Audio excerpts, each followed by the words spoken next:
Hello, hello. On today's show, I'm going to talk about Dungeons and Dragons Honor Among Thieves and many other things. Mike says there were some heavy casualties in cover combat round 1.2, and Pat's going to show us some action figures that may drive you mad.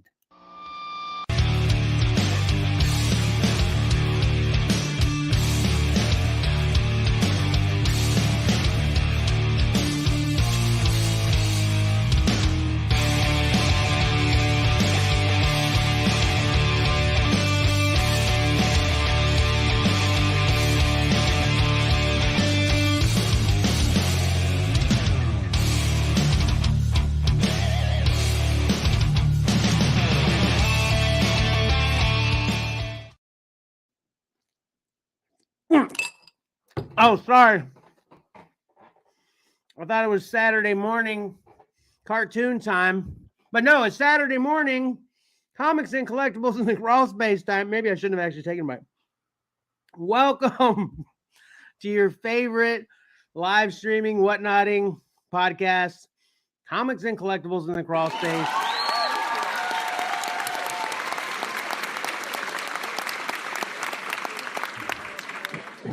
As usual, I am your fourth or fifth favorite podcasting host, Kevin. And I have your second and third favorite podcasting hosts with me. You want to say, hey, Pat? No cereal here, but good morning, everyone. Haven't remembered. And then, of course, Mike. Good morning, everyone. No cereal, just coffee. Good morning. I only put like 2 teaspoons in here because I figured, I didn't want it to go to waste, but now I want to finish it, but I won't. Right.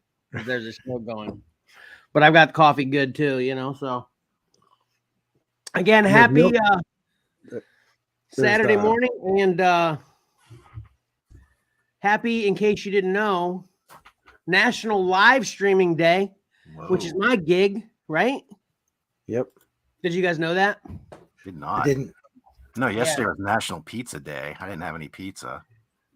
Oh man, neither did I. If I'd have known that, I'd have used that as a reason to cheat on my diet. like I really need a reason anyway. But anyway.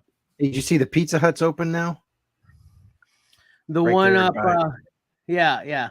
By McDonald's and Taco Bell. Yeah, I don't know if they deliver down here to us though. But anyway. There's signs in my neighborhood saying they'll deliver here, so I imagine they'll deliver to you too. The people watching us in Nevada don't care about the Pizza Hut in Virginia, though. Okay, so I know, but we've been watching that thing be built for 6 months. Yeah, you guys are lucky. They're all closing up here. You guys are getting a brand new one. Wow. Yeah, and it's a dine-in too. Wow. Yeah, it looks nice. Which the one right by my house shut down, like you said, Patrick. The one right by my house shut down, and this is actually the one that's right by my house where I worked for Pizza Hut part-time long time ago. And it's actually where I met, a lot of people, significant people in my life, and it shut down and made me all sad. But anyway, let's get on with some comics and collectibles. I didn't bring up pizza. You're right. You were just feeding off of everything we were saying. I get it, Mike. Right. So the first thing that I wanted to talk about, and this makes me very happy. Oh man, I'm glitching. Sorry. This makes me very happy.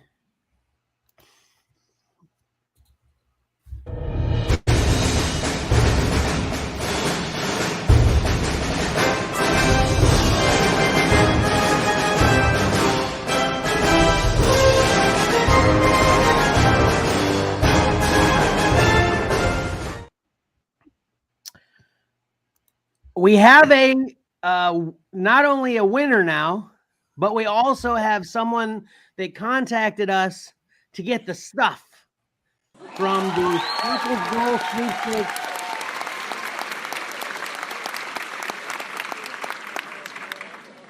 From the first Scruffles Goal Sweepstakes.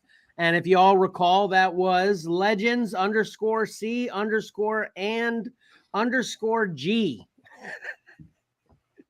finally, he reached out to, ironically enough, or maybe it's not ironic, that's the wrong word. But anyway, he reached out to he responded to my second time I reached out to him. So I reached out to him and he went the whole first week without saying anything. I was like, daggum, what the heck? And I started to kind of rethink what we were going to do with the first Scruffles Goal stuff. Because as Mike commented last time, when are we just going to put this stuff on the curb since obviously no one wants it? But I reached out to him again, like I said I would, in the weekend of the second week. And he responded. He was very graciously appreciative. And he has, well, obviously he's on Instagram. I think we mentioned that's how he was entered in the Scruffles Goal sweepstakes by following us on Instagram. He liked a couple of our things. But he's got a lot of followers on Instagram too. And he does like custom art and stuff like that. Go check him out again at legends_C_and_G on Instagram. He's got a lot of great stuff. And what I started to ask you guys in the pregame was, did you see actually, as soon as I told him he won and shared with him where he could see his announcement on the, video that we actually announced he was the winner, he said, oh, I'm going to promote you guys now. And he shared us on his page, which he's got like 1,300 followers. So did you guys notice that? He actually tagged us. It was a reel and everything. That's nice. Good. Yeah, that was really cool. Yeah. What'd you say, Mike? I'm sorry. Yeah, I don't see her shared and tagged and all that stuff. Oh, you don't? No. Oh. Maybe I'm just not looking in the right place. You actually have Xcellar. Yeah. Well, he shared and tagged XcellarComics, so you have to actually have XcellarComics. I'm logged into XcellarComics. Yeah, so I'm not logged into it. Yeah. So you have to I'm just a follower. But anyway, so that wraps up the first Scruffles Goal sweepstakes. I won't remind every show, but just reminding one more time, Scruffles Goal sweepstakes 2 has officially started. And once we hit 150 subs, we will have another great prize. And it's a little bit easier to enter in. I don't know, easier, could be harder. I don't really know. It's not easy. It's not any harder, but somebody might think it's harder. I don't know. I think it's easier because all you need to do is send us a message on any of our platforms saying you want to be entered in the Scruffles Goal sweepstakes 2 and what you did.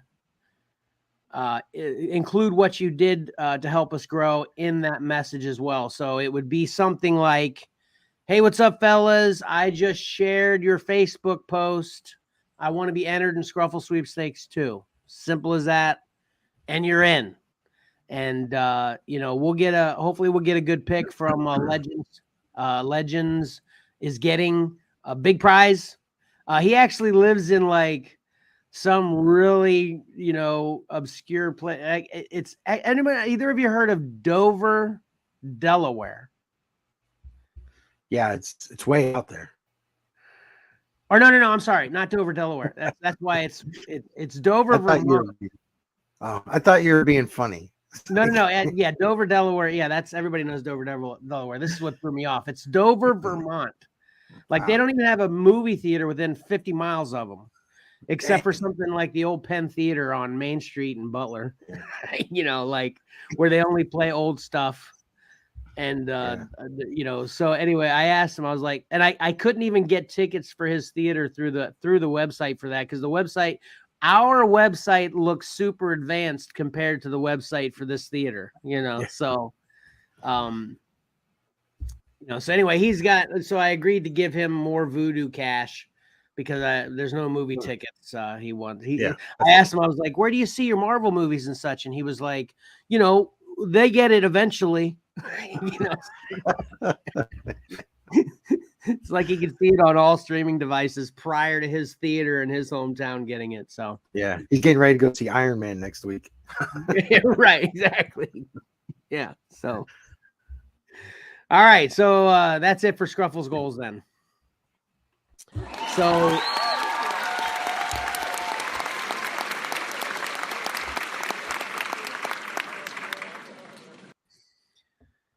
So some heavy hitters have fallen, huh, Mike? Yeah, there were some. Yeah, I don't even know how to say it. Are you ready though to show it? Huge victories. Okay. You ready? Yeah. All right, cool.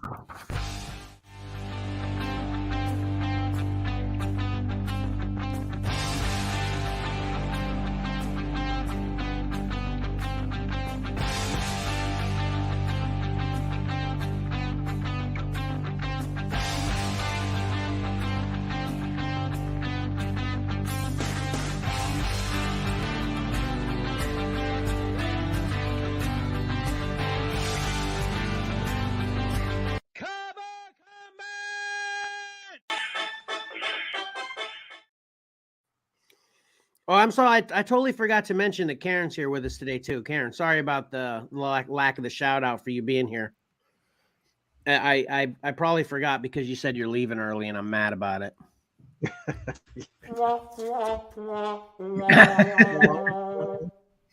I'm of course joking. We are losing Karen early today, but you know, life. So we all appreciate you while you're here, Karen. So anyway, Mike, go ahead. Okay. Yeah, there were some. I don't tally any of the votes until right before it's finished, right before the show, and some of them even were not just on the Facebook page, but just I gather votes from people that I know, and there was one book that had 0 votes until yesterday when I gathered some votes from them. So I was like, oh my gosh, is this going to be the first time there's been a shutout like 100%? So that would be crazy. Yeah. Hey, your graphics messed up too. My what? Your graphic. Oh, it should be around 1. Wait. Yeah, it's around 1.2. Around 1.2. Yeah.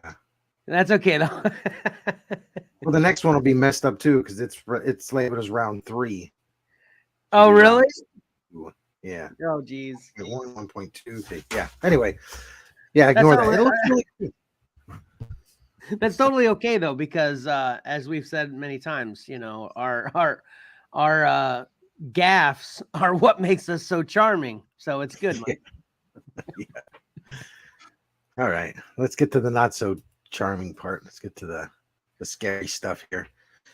So our first matchup, we have Spider-Geddon #1 by Clayton Crane versus Daredevil End of Days #8 by Bill Sienkiewicz. The winner here had, what's that?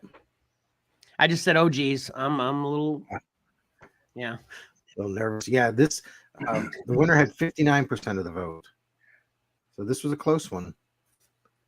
Not as close as others, not as far away as others. All right. And our winner, Magneto won. All right, me and the audience like that. I'm guessing both of you didn't though, right? I think this is a good cover. I wish it were his more traditional uniform. Yeah, okay. I voted for Sienkiewicz, but I thought this was a pretty strong cover. Awesome. Mike? Yeah. Yeah, I agree with Patrick there. Because this is the video game cover, right? Right. Yeah. Well, this isn't, you know, this is obviously a comic, but it's the the art is based on the video game Spider-Man. Yeah. Yeah, that's the video game costume. Yeah, which I like. It's, you know, it's fun. It's I like those alternate uniforms and things like that, but I would never want it replaced fully. You know, I just like the traditional stuff. Yeah. So I think his the black costume for Spider-Man is probably one of the only times that I can think. Well, Wolverine also, you know, they've got that real drastic change that was widely accepted. Yeah. Yeah, I mean, Spider-Man at this point is kind of getting like Iron Man, right? I mean, he's got like 50 suits anyway. I mean, I know, you know, we all know what traditional looks like, but man, there's so many different ones now. And of course, if you consider all the Spider-Men as well. I mean, there's even more. So Yep. But anyway, yeah, I'm happy with this one. All right, here we go. Next up, Flash 38, Francisco Martina versus Spawn Batman from Todd McFarlane. Oh, another G's for me, man. If this, what my you weren't a fan of this Martina submission, were you? Yeah, exactly. I mean, look at I don't like the way Flash or what's his name look. Captain Cold. Yeah, Captain Cold. I don't like the way either one of them look. And this Spawn Batman cover is one of my favorites of all time. So Oh. Yeah, I look at it like I can probably draw that Spawn Batman cover. Wow, I want to see that. That's the way I put on all this. Like, I can draw that. Lose. This is how polar opposite we are. At the beginning, when you began that sentence saying, "I feel like I could draw," I thought the end of it was going to be that Flash face, and then I would have agreed with you. Hold on here. Oh man, he looks like he's in the middle of a fight in that face. That's like an angry. Mike, what say you? I mean, Pat, what say you? I don't want to put down Francisco even more. I'm just not a big fan of his, and I don't like that Flash cover at all. Okay, so I'm hearing he is agreeing with me, Mike. I'm hearing. Yep. Well, it was real close. 53%. 53% went to the winner. So this was close. A lot of good arguments on both sides, I imagine. And the winner is oh my God, 38.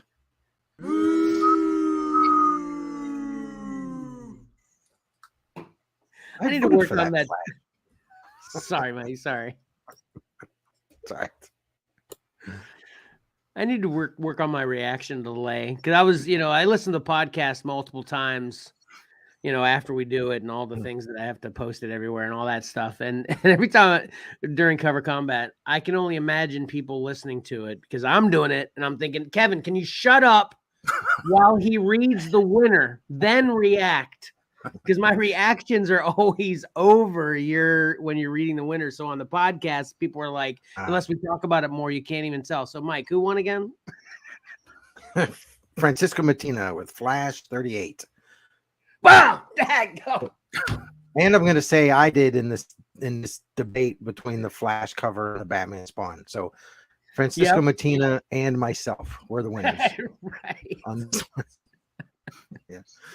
Actually, I in reading the winner, I have to try to time it on your reaction or something because, on my computer screen, I'm seeing it right away, but I don't know the delay time because I'm watching on my phone too, which is like a 3 or 4 second delay. It's that whole delay thing we talked about last week. Yeah. Good morning, Jessica. She just commented, "Good morning, Xcellar." So. Yep. Good morning. Man, I'm serious. This is a humongous. Oh, man, I feel so strongly about that. That's a humongous upset to me. It's amazing. I can't believe it. I don't like this new school vibe going this morning. Yeah. Yeah. Better end right here. Yeah. Yes, does definitely. Does it make you question your taste? Like, man, I thought I had good taste in art. No, it doesn't. Well, that's I do that a long time ago when the record stores were still in the mall, and CDs and cassettes and stuff.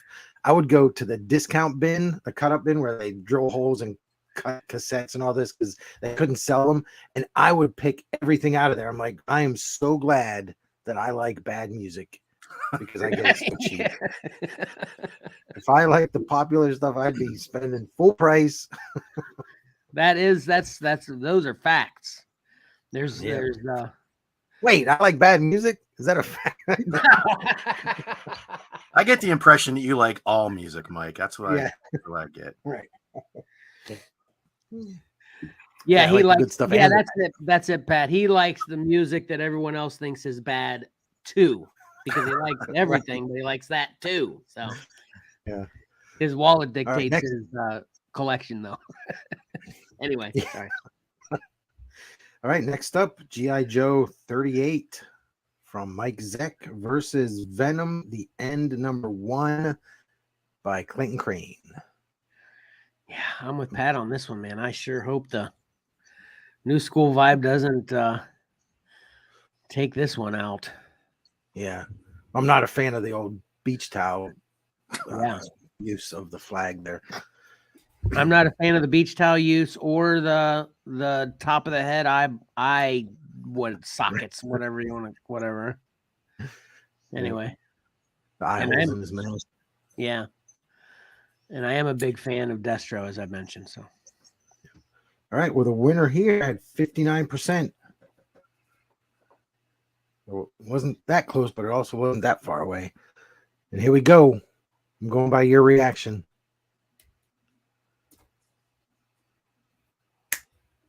And there's the winner. Right? Can you see it? oh, daggum. The ironic part there is I remembered to shut up for a minute, but you glitched out. We couldn't even hear you still for most of it. Okay. What one? Venom, the End #1, Clayton Crane. There you go.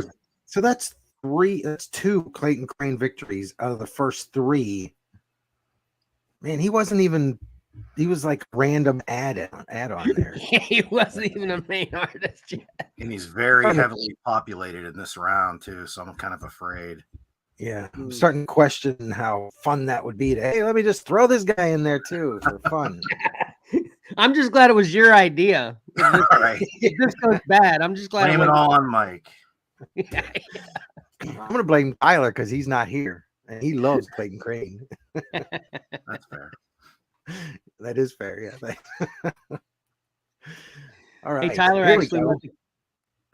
nice. Tyler actually let the cat out of the bag. I know who Tyler's artist is because he yelled at me for dogging a cover in the last round. So I'm like, I think I know who Tyler's artist is.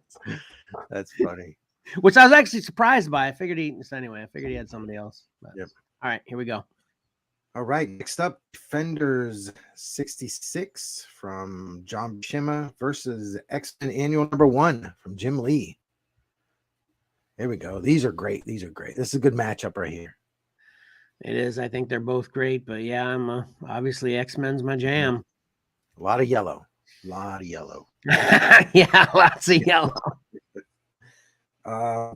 Winner. This was one of the bloodbaths. 81% of the vote. Oh, geez. Pat, do you have any comments before he reveals? That kind of gives it away to me there. It's just character choice here. I would assume that as well, but wouldn't it be shocking, right? Yeah, it would be shocking. We'll see. All right, let's see if we're shocked. And the winner, what do you got? I'm waiting for you to say it so I can read. Oh, well, I don't want to say it before it pops up on the screen because I don't know when it actually shows. Okay, gotcha. Okay, so we'll do that from now on. Wait till I react or Pat reacts, either one, of course. Yeah. Then you say the winner. So, okay, we figured this.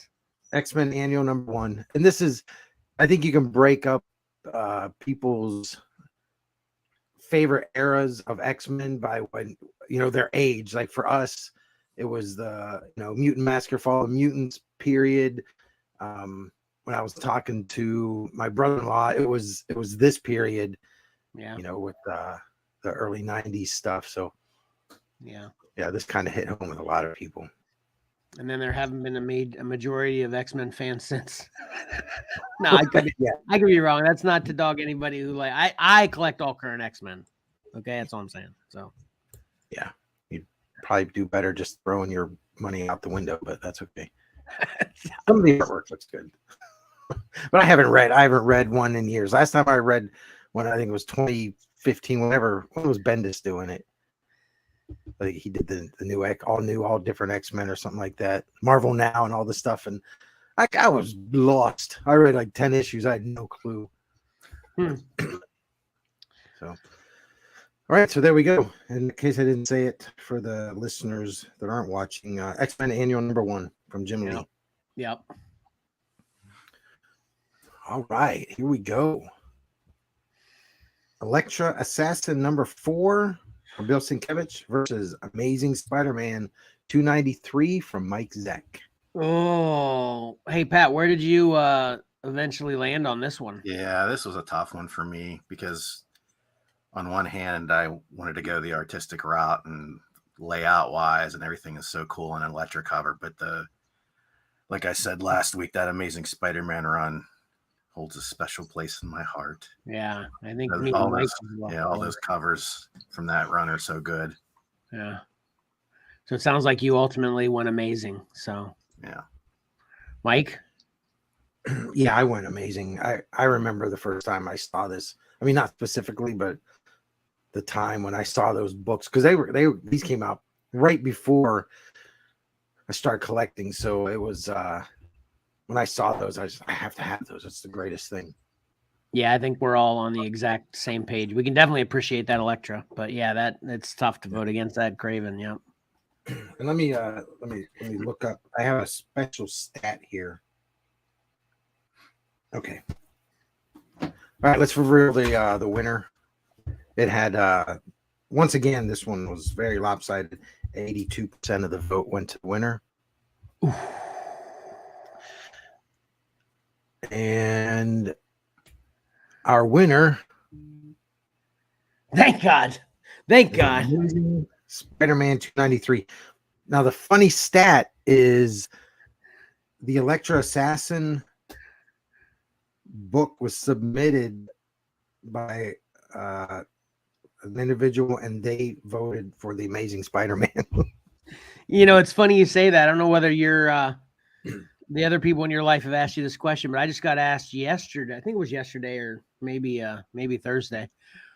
My wife asked me if I ever voted against any of my own covers, and I did one time. Mm-hmm. Have you? What do you guys say about that? Have you ever voted against your own covers, or you always vote for your own covers? Yeah, I think I have, but I'm not 100%. Yeah, I think I have like you one time. Yeah. So in this case, this is I can see that. But like Patrick said, the Elektra cover is really, really well done. It's just it was the matchup. Tough matchup. Now that I think about it, this Spider-Man wasn't as a grand slam as I thought it would be because Spider-Man's not really featured on that cover, so it's kind of interesting. Yeah. I think that is true. Yeah. You see, I'll have to try to share it on the page. There was I'm trying to remember what book it was. I think it was Peter Parker, Spectacular Spider-Man #1 from, I think it was the early 2000s or whatever. But there was a John Romita Jr. / John Romita Sr. cover with Spider-Man, like on top of not a gargoyle, but kind of like in the rain and all that. And they're starting to homage that cover. It was a Dynamic Forces exclusive. And they're starting to come out with some homages of that cover.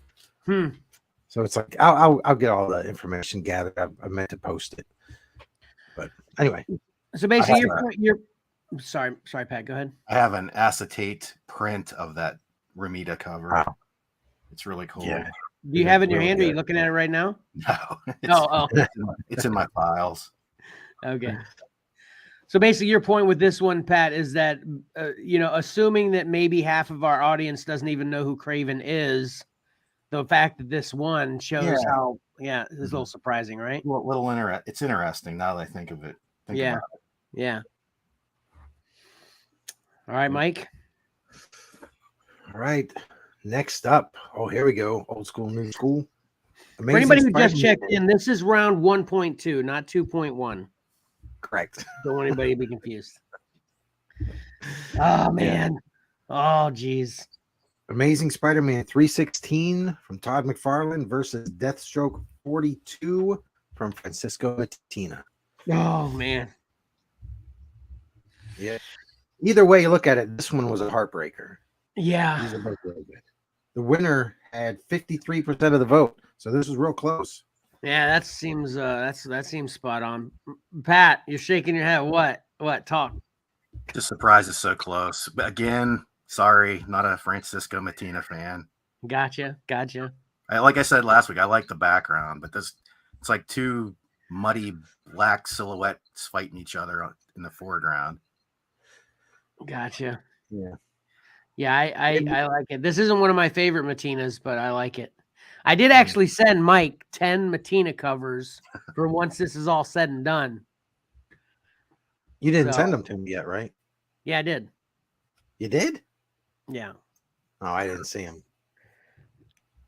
I'll resend. It's so funny when we'll get to talking and we'll be on multiple platforms talking to each other. So I'll like go to Facebook Messenger and respond to you while you're texting me, and then I'll go back to texting and respond to you, and then I'll get an Instagram reel, and then I'll go respond to that to you. We're all so funny. Yeah. And I have two phones, one for my business and then one for personal, so that'll happen. So anyway, Yeah, that's what I have to. I try to remember. Where was I talking to him about that book? right. I try to use all Xcellar stuff on one and everything else on all the other ones. But anyway, so it seems like you had a round 2.1 moment, and maybe you didn't send it to me. I can prove it right now. I'll do it. Go ahead. Who won this though? All right. I said 53% of the vote went to the winner, and we have. Oh! Amazing Spider-Man 316 from Todd McFarlane. Nice. I feel like I was kind of leaning how Pat might have been thinking that Mattina was going to take that, but boom. Got a classic McFarlane cover there, Pat. Yeah. Good job, voters. Yeah.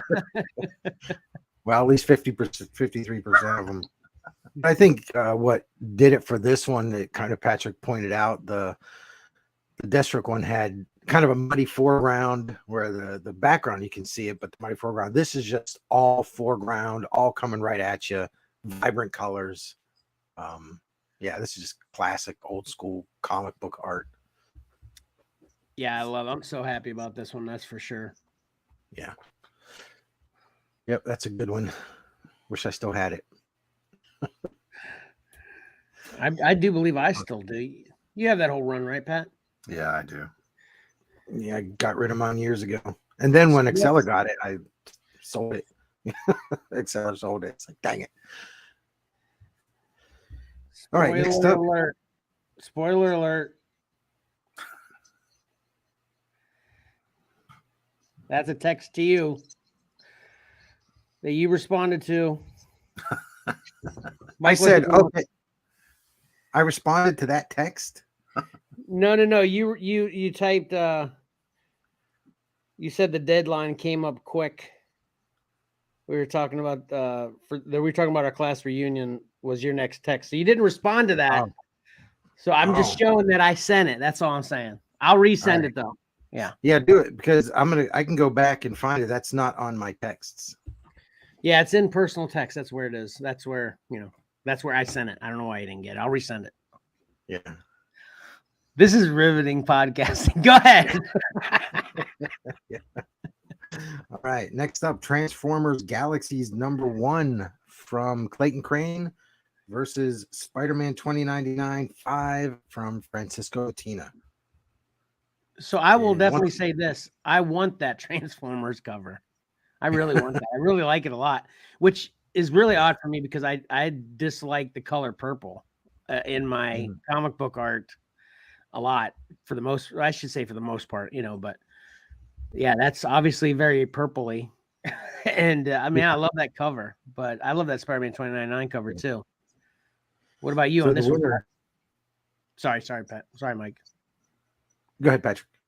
No, I was just gonna say that's not a bad Mattina cover, but I feel like it's kind of a waste of the reflections are all Spider-Man 2099. That's what kind of pushed me away from that cover. Yeah, it's kind of what you're saying. It's stupid, basically. Yeah, it's like why do reflections of the main cover that's like breaking through the glass or whatever, you know? Yeah, like how's it a reflection of him when he's the one breaking through the glass? That's a Yeah, good I'm not point. even getting to the technical part of the thing, but I'm just saying that it's just like, why didn't they make other characters in the reflection? You know, it just, I don't know. I've said it once. I've said it many times. I'm going to say it many times more. Pat, you're a genius. I hate that Spider-Man 2099 cover. All right. Well, for Like, both of your sakes, let's hope that it lost. We've got 53% of the vote went to the winner. So this is another close one. oh, geez. That doesn't surprise me, though, because they are obviously both pretty nice. Yeah, despite what Patrick said, it is pretty nice. And what But I I just see the flaws in it. yeah. All right. And the winner with 53%, Oh, man. Daggum. we have Spider-Man 2099 sticking around for more hate.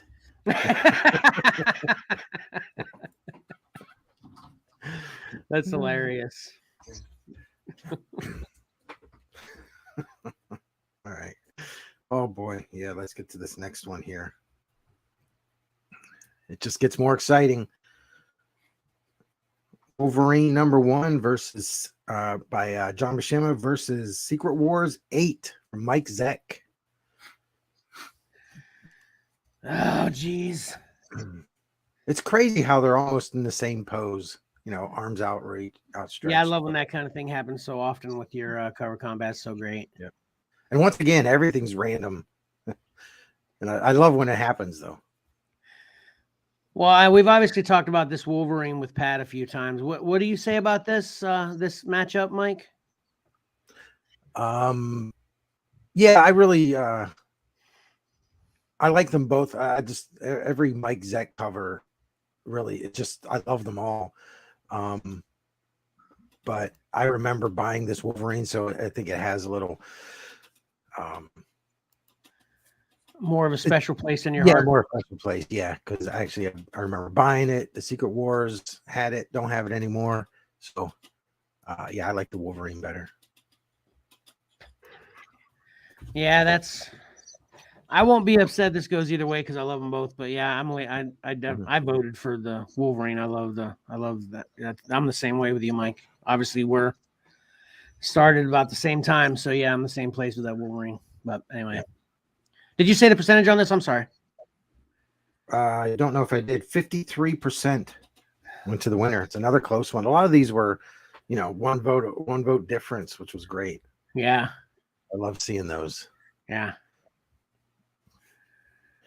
And here we go.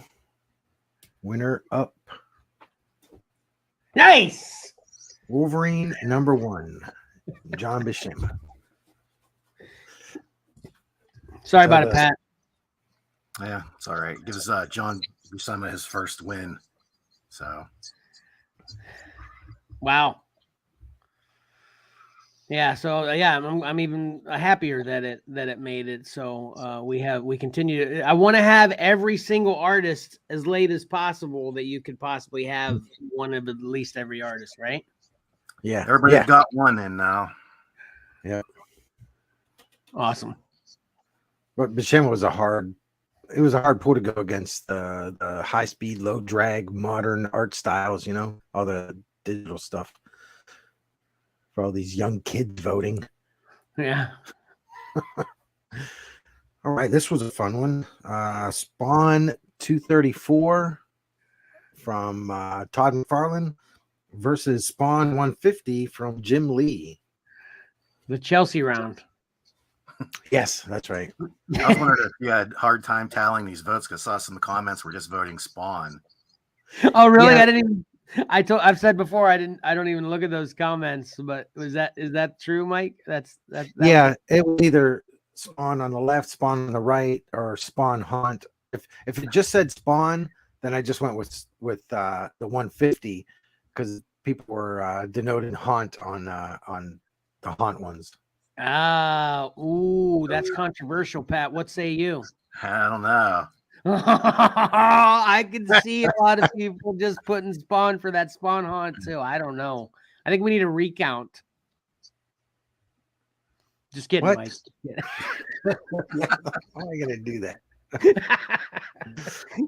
Well, I would assume that if someone's looking at 2 Spawn covers, they're gonna know, well, I can't just put down Spawn. You know what they say about assuming. Yeah, that's true. But It's okay, safe you to did do what it. you did. Let's see what the results were. Okay. The winner here has 62% of the vote. 62%. Yeah. You better just say Spawn whenever. And the winner is Spawn. Nice. I just said Spawn. But now I'm wondering. Dang it. Well, all I'm saying is the better of the 2 covers won. Obviously, I love Todd, but Well, all I can say is if you wanted that Spawn Haunt cover to win, you should have been more specific. good point. Yeah. Good point, Pat. Because those, I mean, yeah, there's a difference on the covers title. So anyway, Okay, I'm just playing devil's advocate here. Okay, I'm not trying to prolong this argument. I'm just playing devil's advocate. Okay. Uh-huh. What's the title of that book? They're both Spawn. Exactly. So that's what I'm saying. They weren't wrong by excluding just because he added Haunt on there. That's all I'm saying. So Right. But the ones that voted for it either said Spawn on the left or Spawn on the right or Spawn Hunt. It's like okay. we're So, always so on the flip side of that, the argument is the people that were voting assumed that the name of that book was Spawn Haunt anyway, just looking at the cover. Spawn Haunt. Right. Okay, gotcha. Yeah. Okay. Or they recognized that there were 2 Spawn books there, so they put a qualifier in there on the right. Do you remember what I put? I don't. I probably put the number. That's obviously the easiest way to clarify. I think I put the number. How'd you clarify, Pat? I clarified with a picture. Oh, you just send pictures? You don't even send... I write them out by hand. Oh, okay. And then I sent the picture to Mike. It has Valor's votes on there too. Gotcha. Okay. Yeah, Patrick does not want any misconstrued voting. readings on it. I just don't want to type them out again and send them to Mike. Right. Yep. All right. Well, let's get far away from this controversy with the next one. Okay. All right. Next up, we have Silver Surfer 4 from John Buscema versus Venom #1. Oh, man. Yeah, I think this is just a store variant for Venom #1 by Clayton Crane. Man, I love both of these covers. Yeah, I do too. I really want that Venom, but I want that Silver Surfer too. I don't have that either. I want both of them. Buscema deserves a win here, but I don't know if he's gonna get it. Yeah.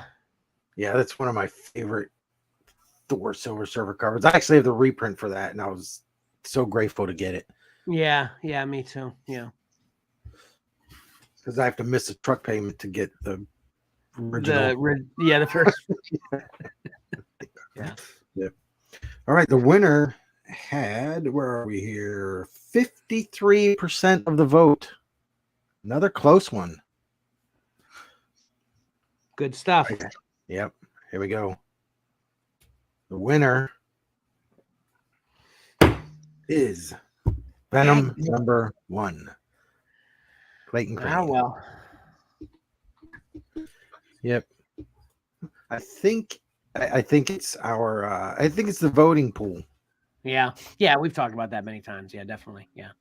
I feel like this would probably be one of my favorite Venom covers if that eye would just go more to the back than it goes to the top of the head. I'm serious. I love everything else about this cover. And it's a fun cover. It's a cool cover. I love it a lot.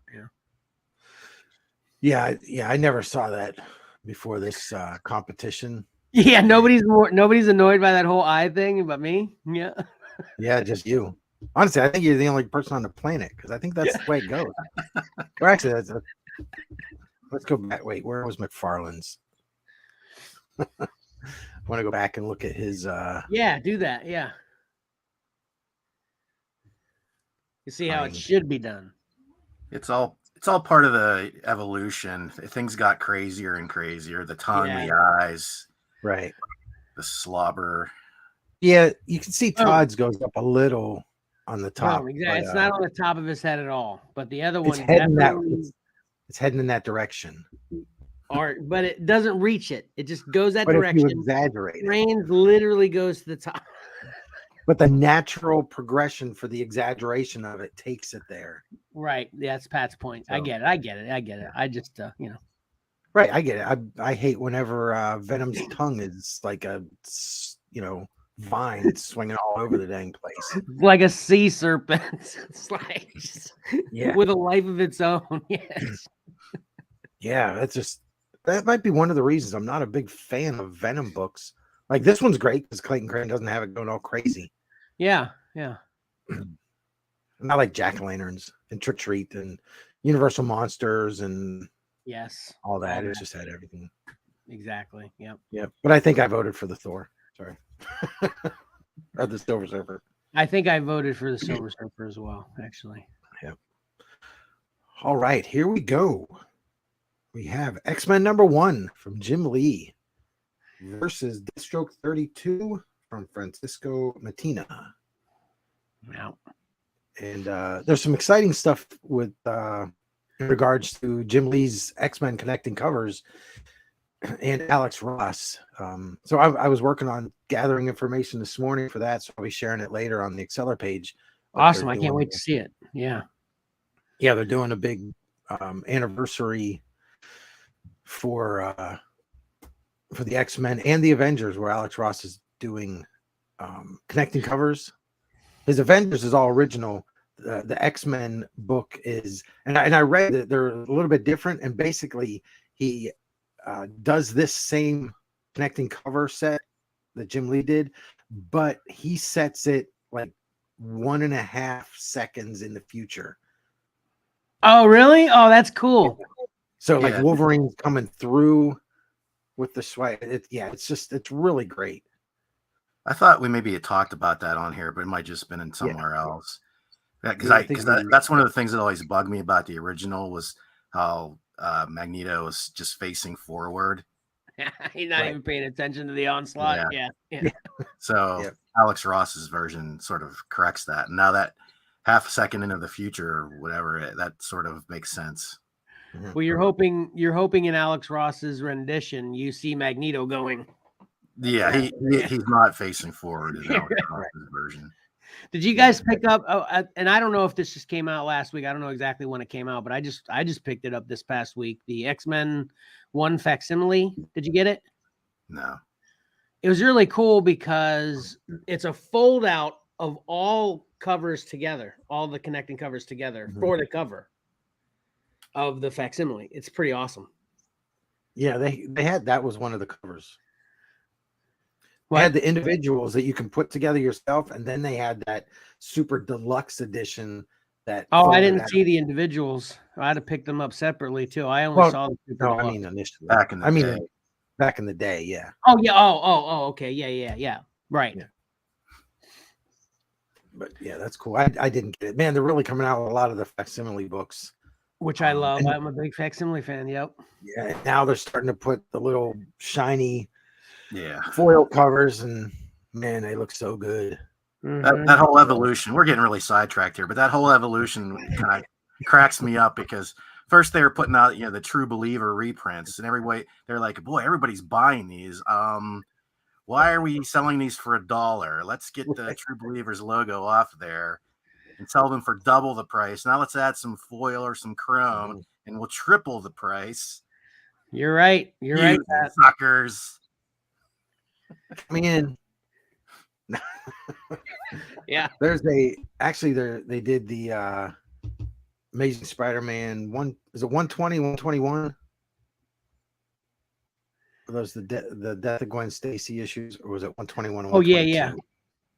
Yeah, they just solicited those with the foil cover. Yeah. Man, they look so good. Yeah. Anyway, let's get back to these two covers though. X-Men Yeah. #1 versus Deathstroke 32. And the winner had 71%.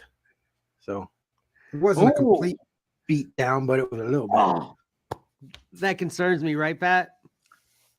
I'd like to think it's the character choice here again. Yeah, that would be nice. All right, Mike. All right. Let's see if your theory stands. Dadgummit. That makes no sense at all. Yeah, this cover. Oh no. Yeah.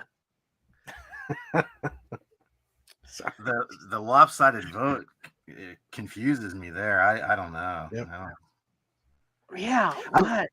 Yeah, I'm surprised this Deathstroke did better than the other one. Wow. Yeah, this is not a good cover. What's happening in the back? I don't even know what is happening. It's the bat symbol. Okay, but why is it like a big red gelatin blob? That's what it looks like to me. You know, what's the deal? He painted it with Batman's blood. Okay. Yeah, this was a whole Batman crossover, painting the town with Batman's blood. Yeah. Well, I don't like it. I like it. I didn't really care for it before. I like it even less now. When I see it, I'm gonna buy it just so I can throw it in the trash.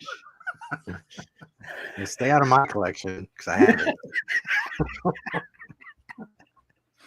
it. I was getting all these when Mattina was doing that whole run on the B covers for Deathstroke. Yeah. For anybody who's just tuning in, this is round 1.2, first of all. And then secondly, I just want to clarify that our shtick of the show intentionally is for me to be intentionally more outspoken and say more jerkish things than the rest of the show combined to kind of balance us. That's what's going on. So, yeah. Yeah, I mean, you're not going to fight Mattina in the street if you see him. Like, right, yeah. I'm going to walk up to him and beg for an autograph just like everybody else. Yeah. Yeah, if seriously, if he comes to a convention, I'm going to have him sign this book for you. I'm going to say, you, Kevin, I know it's your favorite. Yeah. Yeah. To my number one fan. If you have I'm his number one fan, Mike. Right. Yeah.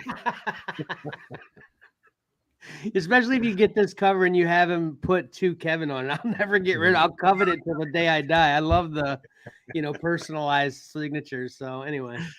Right. All right. Oh man. Let's wrap things up here. Okay. With Amazing Spider-Man 1 Clayton Crane cover versus Electra 23 Bill Sienkiewicz. The winner, 59% of the vote. This was a really tough one for me. There's a lot of Spider-Man in this round, Yeah.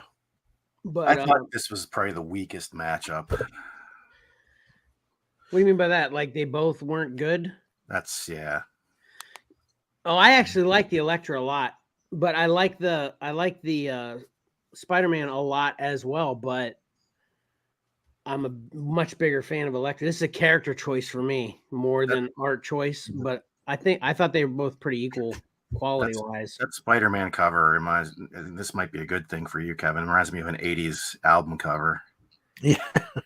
Yeah, right. Yeah. Yeah, it's like a Journey record or something. They always had that beetle flying through space or whatever that was. Yeah, exactly. Which was very cool, by the way. Yeah, I like those covers much better than this Black Cat cover. You like the Journey covers better? I've never been a fan of Black Cat either anyway, so. Yeah. Anyway. All right. Did you say the percentage? Yes, 59%. That's surprising. This was close too. Yeah. So like Patrick said, I mean, these are both kind of on par with each other. It'll be interesting to see how the winner matches up in the next round.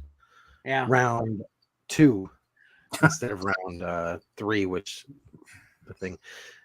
Unfortunately, I think my graphics, I think they say round 3. Yeah. Okay. We'll find out. But let's find out the winner here first. Nice. Electra 23 by Bill Sienkiewicz. I'm surprised you don't like this cover more, Pat. This is one I figured you'd probably like. I like it, but it's not my favorite of these Sienkiewicz covers that were submitted for sure. Yeah. Okay. Like that other Electra cover, I like that miles above this cover. It's definitely more of a unique kind of artistic cover, whatever. Yeah. Mm-hmm.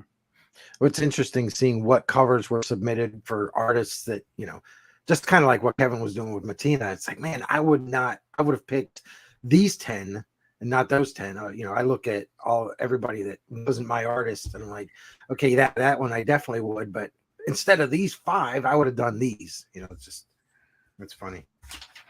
We should put that way on the back burner, but have the exact same art, like maybe a year from now, have the exact same artist just swap up and you control it. You don't roll it randomly. You control it. Like you make it the most conflicting possible, but not matching into the old artists, something like that, or old, whoever had the artist before you make sure you avoid that, but then you also intentionally give it to the conflicting person. And then you just end up with the last one after you're done with everyone else, Right. Like that'll be cool. Yeah. That'd be awesome. All right. We'll do that next. No, not next round. No, not next round. Yeah. Right. And that wraps it up. Those are your winners and losers. So as of right now, when Mike's getting ready to reveal round 2, not 3, we have Todd McFarlane with 5 covers. We have Jim Lee with 5 covers. We have Francisco Matina with 5 covers. Clayton Crane with 4. Mike Zek and Bill Sienkiewicz with 2, and John Buscema with 1. Mm-hmm. Wow. Yep. Yeah, it's rough. It is rough. All right. I'm gonna switch here. You guys will probably see me doing all this crazy business here on my screen. That math seems off, Pat. That's 24 left. Well, you've got to remember that everybody had 7 of their artists plus a Clayton Crane. So there are Clayton Crane covers still available. They're still in the mix. So whoever has, like, how many did you say Buscema had? 1. Hold on. So there's still possibly a Clayton Crane cover that goes with that. I shouldn't doubt Pat anyway. Yeah, like I've said before, he's usually right. He's right. Except for last week. Yeah. He's right because all those numbers he was saying, I did those last night. He's right. Gotcha. I had to make sure everything works out on, how many submissions everybody. Yeah, it's complicated. That's why I have round 3 up here, but it's actually round 2. You're right. I'm not from when I got home from work at about what time to get home? Maybe 7:30, 7:45 until midnight. It's all I worked on was pick 3 and this. It was nuts. All right. Let me switch papers here. The first matchup. What do you think this presentation? A little bit better than the other ones? We don't see it yet. Yeah, it's not up yet. Oh, you know what? Can you share that screen? Or do I have to back out of this?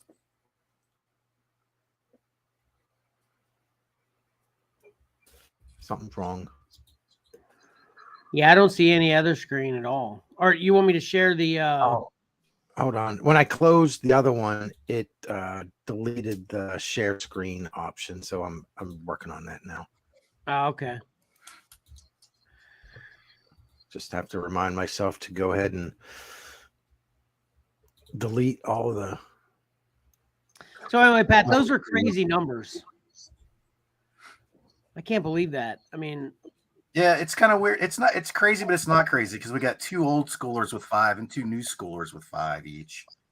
Or 5. Yeah, I guess it's pretty evenly balanced, I'd say still. It's funny you say it that way because You know, I don't think Jim Lee and Todd McFarlane old schoolers, because that's what you're saying, right? Yeah. Yeah. That's our schoolers. And we're not old. Yeah. We're not old. Yeah, try to tell my hairline that. Yeah, this presentation looks great except for the number 3, Mike. So Yeah, right. Thanks. Yeah, it was kind of good. I'm glad that the app was acting up, and unfortunately, I spent 20 minutes trying to fix it before I just deleted it and went with this. God, dag it. Okay, is this the first matchup? Are we on track now? Yeah, we're on track. So the round 3 is incorrect. It's round 2, but this is the first matchup. Okay, so what is the first matchup of round 2, not 3? Ep23 versus World's Finest number 5. So it's Bill Sienkiewicz versus Francisco Mattina. okay. Man, I love both of these. Oh, wait, how many? Sienkiewicz only had 2, you said, right? Yeah, he's only going in with 2. Yeah. Looks like he's gonna have 1. But not because of me. Let me tell you that. This election already has my vote. I already sent it to Mike. Round 1, you already were very vocal on your dislike for this Mattina. I doubted that you would vote. No, for restate that. I don't dislike it. It's just frustrating that it exists. Totally. I love it. Actually, I'm going to track this book down. I want to own it. I actually want it too. It's pretty cool. It just, when I say exist too, I don't mean exists in the world. Exists in this covered combat. That's all. It's just he really captured how fast they're moving. I love when you love it, and I love when you say it, when you talk about how something looks fast. That's what really, when I saw this, a big thing for you. Cow. Yeah. Man, they are moving. You always see Superman flying really fast. I always have like the red cape streaking across the page and all that. Yeah. But this is like in your face fast. Yeah. Mm-hmm. I mean, I'm not trying to, forecast what I'm going to vote for on this one, but Lecter's just standing there.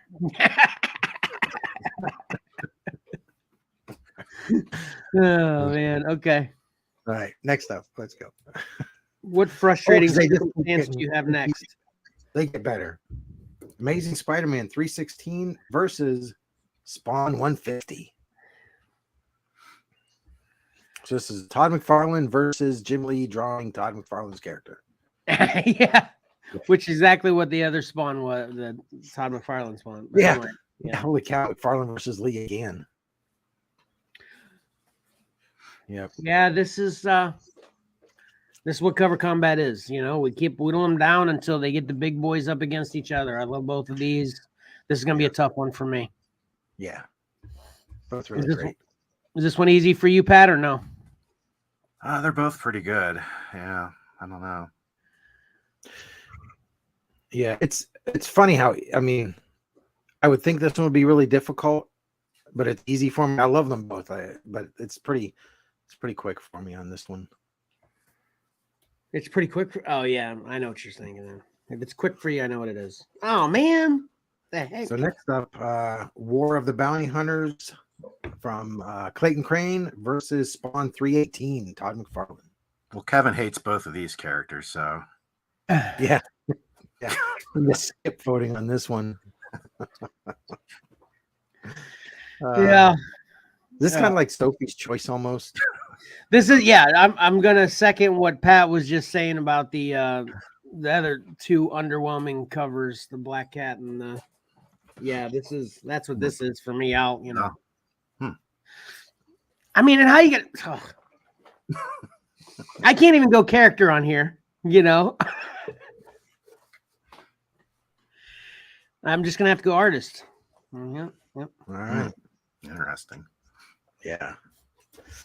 All right.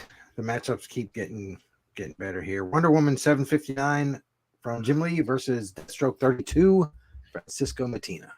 Sword fight. Yeah. I didn't even notice that. Yep. Man, if this red gelatin Matina takes out this Wonder Woman, I'm gonna be so mad again. Sorry, Matina. Again. Yeah, it's getting to the point where Matina's going to want to fight you in the street. Yeah. Sorry to the artist, Matina, and sorry to whoever submitted this cover. I'm just trying to be over. I'm not trying to be. I'm just over the top personality in general most of the time. I can't help myself. Yeah, it sounds like you better watch your back at the next Xcellar get together. Yeah, exactly. For multiple reasons. Yeah. So I heard you said about my covers. All right. Oh man. Next up, Spider-Geddon 1 from Clayton Crane versus Batman One Bad Day. Bane from Jim Lee. This was pretty easy for me. How about you, Pat? Yeah, it's easy for me too, but probably not in the way you would expect. Really? Wait, hold on. That's interesting you said that last part. Because I would expect you to want Bane. So if you're saying that, you're talking about Spider-Man, but then that makes me think that's crazy. But then if you're thinking that's what I would expect, then this is like a Princess Bride thing, you know? Yeah, surely you wouldn't drink from the glass in front of you. Mike, what say you on this one? Yeah, this one's easy for me. Really? But I can't wait. in the way that you would think. Interesting. We got to let out my predictions when we go to show this before you guys reveal which ones you pick next round. Yeah. Actually, I didn't even vote on these yet. Usually Marcus and I are the first two to vote. Oh, you'll vote even before we get to see him sometimes? Or it sounds like usually then, huh? Yeah, because while I write everything down, I'll just do it just to save time and not have to go back and do it later. Gotcha. Try to get it out of the way so I don't say, holy cow, I forgot to vote. So, all right, next up in round 2, not 3. Spider-Man 2099, number 5 from Francisco Matina versus Wolverine number 1 from John Buscema. All right, I can't wait to hear what Pat has to say about this matchup.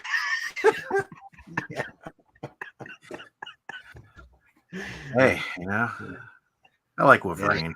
He's all right. Good. I like the way that sounds. Mike, same thing, right? Sounds like. Yeah, I know what I'm voting on this one. Yeah, I think I do too. So sounds like this one's got 3 votes in the correct direction so far. But I thought you guys didn't like Matina's that cover. That's exactly what I'm saying, Mike. I know. Never mind. You said 3 votes in the right direction, and then I acted like I'll vote for the next up. Oh, like you're. Oh, gotcha. Yeah, gotcha. Sorry. Yeah. Oh man. So we got Universe 2, Bill Sienkiewicz versus Hulk 340, Todd McFarlane.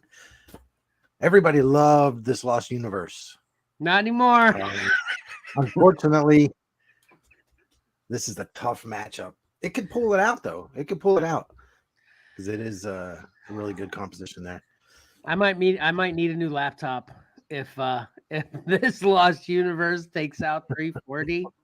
I might need a new laptop. The show might end because obviously we're streaming from my account. Yeah, I'm excited to see this one. Man, I shouldn't say this stuff because now people that just like to mess with me are like, oh man, let's all do it. Let's get Kevin broken laptop. Yeah, there'll be a big online movement to vote for Lost Universe. Yeah. Interestingly enough, I did seek out this whole series. It's only 6 issues. And I watched it. We've talked about this on eBay before. I'll watch before I buy anything if it's a buy it now. And they'll usually send you an offer, you know? Yeah. And I think this was like $14.99 for the whole set or something like that. And then the guy sent me an offer for like $8.99. Yeah. But unfortunately, I'm cash poor right now. Right. Yeah. So I have to pinch pennies. And then secondly, This is really the only one of all the covers I liked. Mm. Although I would like to, read the story. You think, again, I said I'm a Gene Roddenberry fan, so you'd assume it'd be good, and I really do like this cover a lot. I mean, and which this is a quick question for both of y'all. Which is better, getting 6 books, an entire run of a story for $8.99, or finding this one book for $2 and disregarding any care for the story? I'd rather have but I'd rather have the set, all of them. I agree. That's why I didn't do anything. What do you think, Pat? Yeah, I guess. I mean, yeah, I could lean that way too, I suppose. Yeah. Anyway, we'll It's see. Funny that you were mentioning when you watch something on eBay and then they send you an offer. There was this 1973 GE record player 8-track speaker contraption thing that I found, and it was $13,000. So I just watched things just to keep an eye on them, and they sent me an offer of like $6,000 off. Oh my God! It still made like $7,000. But could you imagine? I'd be angry by that. Like, say hypothetically, I could afford to drop 13 grand on this random thing that you're talking about. Yeah, I would be insulted by that. I wouldn't buy it because of the obvious lack of integrity from that guy. If he's willing to sell it for 7,000 and he's got it listed at 13, that guy, he's got issues, or girl. I don't know. I think it's really rare, and I think it's legitimately worth 13. But how many people were searching that thing out? There's probably a handful of people that know it exists. But that's what I'm saying. He should have it listed at 7 then. If that's what he's willing to sell it for and he understands there's no market for it, he listed at 7. Or I could see listing at 9, or you know what I'm saying. But anyway. Yeah. Who am I to judge? I do all screwy things like that all the time. It's like I put something up for $20 and then dude offers me 2. I'm like, fine, take it. Yeah. All right, let's get to the next one. Yeah. Amazing Spider-Man 293 from Mike Zeck versus X-Men Annual 1, Jim Lee. Oh man, another big one. For me at least. Is this big for you too, or no? Yeah, it's easy for me. That's tough. Yeah, it's easy for me. It's easy for you, Mike? Yeah. That's a little surprising. Nah, I don't know. Maybe not so tough. I don't know. Well, since you're saying maybe not so tough, I don't know. That makes it tough. Yeah. All right, let's go. All right, this is not round 2. This is not round 3. This is round 2. Correct. Oh, jeez. Captain America 332 from Mike Zeck versus Marvel Age 90 from Todd McFarlane. I love cover combat. Yeah.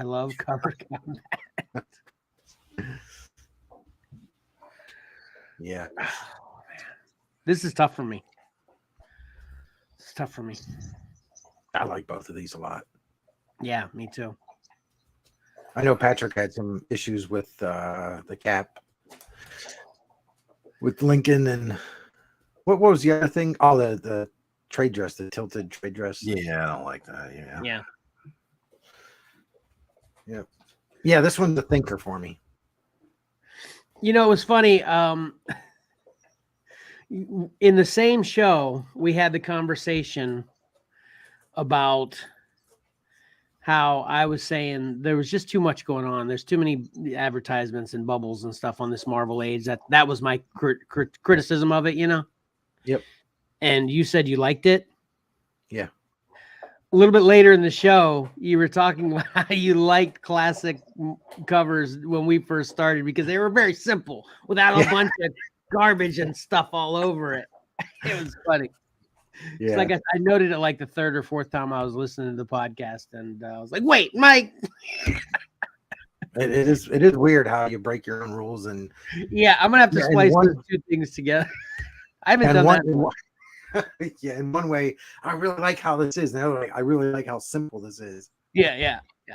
You did qualify it though, Mike. You said it was indicative of what the magazine. It was, an advertising comic book. Oh so. Yeah, you did say that. Yeah. Thank you. All right. Ooh, can I ask you a question about that Marvel Age cover real quick? Sure. So we're assuming he's shooting all these webs underneath his feet to kind of use it as like a hammocky thing that he springs off of with his hand. Is that what's happening here? I'm surprised you're questioning Todd McFarlane. Yeah.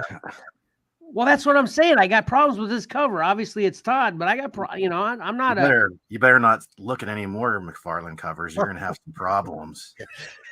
I think he does it just for the visual effect. He just likes. Yeah. I want to see. Cool. Okay, I challenge you, Pat. Challenge for Pat. That hardly ever happens, Pat. Challenge. Show me another McFarlane cover where Spider-Man's swinging, and he's got something under this much webbing. Okay. Where he's swinging and he's, but how do you look at that web underneath him? Is he using that as a stabilizing thing, or is he shooting webs out of in all multiple directions, or what? It's like a stabilizer, right? It's like some kind of hammocky thing he's stabilizing on, right? Yeah. You got to imagine New York is covered with dangling spider webs from him. That was from last week. He's just reutilizing it. Okay, fair enough, Mike. And get this, you guys are both going to think it's hilarious. That's not even what my real question is. I was setting you up for what my real question is.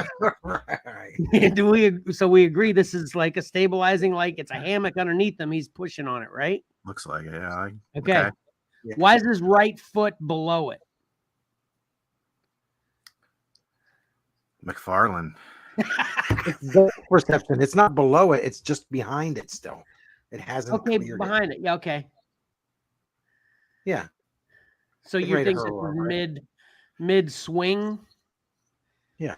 And his foot hasn't kind of made its way around it yet. Is that what you're saying? Yeah. Okay. Fair enough. Okay. That was just my question. Came in kind of right there, and his hands pressing parts of it down. And okay. That part of it, yeah. Fair enough. See, obviously, he's never swung from spider webs before. Yeah. I have. Oh, yeah. Okay.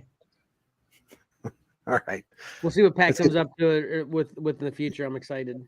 Yeah, I'm excited to see those. All right. Here we go. Spawn 284 from Francisco Matina versus Modern Warfare Ghost number 2, or Modern Warfare 2 Ghost from Jim Lee. I do believe, let me double check here. No. I was going to say, I thought this Spawn made my 10, Matina. I think I intentionally left it out of my 10 because it's in here and I'm trying to make a point, of course. But yeah, I love this Matina Spawn. This is a good one. I mean, the Ghost is okay, but obviously I've said what I've said about it before, but this is a pretty easy pick for me.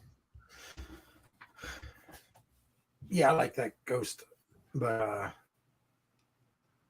yeah, it kind of gets lost. Everything gets lost in that figure. Very gray, just gray, very gray. Well, I guess he's hiding. He's supposed to be difficult to see. That's true, maybe. But he's not hiding from us. Right. We're trying to see him. Yeah. Right. Pat? I'm kind of indifferent on this matchup. Gotcha. Yeah. All right. Then let's move on to something a little more fun. Yeah. Hulk 345, Todd McFarlane versus Flash 38, Kevin Hold. Sorry, I don't know what I was going to say. Banged up Flash face. My brain. Yeah. This is an easy one for Kevin. It is. Very easy. Very easy. Me too. Yeah. Nice. Wait. In the way you think, Kevin. Okay. Yeah. Yeah. And here's the way I'm going to describe this Matina cover moving forward, okay? This is Banged Up Flash Face by Matina, and then Banged Up Captain Cold Face by Flash. Well, Captain Cold's face is banged up because it just got banged up. That's what I just said. Captain banged up Captain Coldface by Flash. Oh, Get okay. it? So Flash banged up Flash Face by Matina, and banged up Captain Coldface by Flash. Get it? Yeah. Where's the crickets? Karen must have left. Yeah. Everybody heard crickets. Don't worry. Yeah, Flash's face looks awesome. I mean, he's fighting a villain, punching him. He's angry and mad, and moving. Disagree. Look at Hulk's face. We talked about that before already. We talked Right. about that. Yeah. This is a good matchup for me. I like it. You meaning you like it like it's tough for you? Like you like both? You don't? Yeah, this is a tough one. I like that Flash cover, but it's a classic McFarlane Hulk. I love it. I'm getting Mike has Matina vibes. Wouldn't that be hilarious, Pat? If Mike has Matina after all of the way this is gone. Actually, I'd prefer if Mike has Matina, because Mike obviously, knows how much I love the guy. So, I'm talking about him like he's not in the room. So even though I'm bashing his books constantly, I think Pat or Mike could handle that from me better than anyone else. So I hope it's Mike. I hope Mike has Matina. Mike Collins has Matina. That would be bad. I just want to hear that conversation. He may have checked out if that was the case. That's true. It would be funner if Johnny had Matina, because then he'd stick around. That would rule the entire next group get together. That conversation. Yeah. Pat would be like, I'm just gonna go home after like 2 hours. So it's like, I'm only half an hour from here. I don't have to witness this garbage. Wow. All right, here we go. Our final matchup: Venom the End #1 from Clayton Crane versus Venom #1 from Clayton Crane. Man, this That is so crazy. guarantees Clayton Crane is moving on to the next round. Yeah. Yeah. But it also means Clayton Crane's getting eliminated. I didn't even notice, now that you have them two side by side, that's what's even more annoying about the flag Crane, is how that not only goes on the top of his head, but then it swoops completely forward. Yeah, he's got like The the Venom Superman. one is better in that regard. It actually looks like it's like making a muscle like this. Right. Yeah, it's flexible. See a bicep on his face. Great. Yeah, exactly. Both of them. I'm never gonna see Venom anyway other than just bicep face.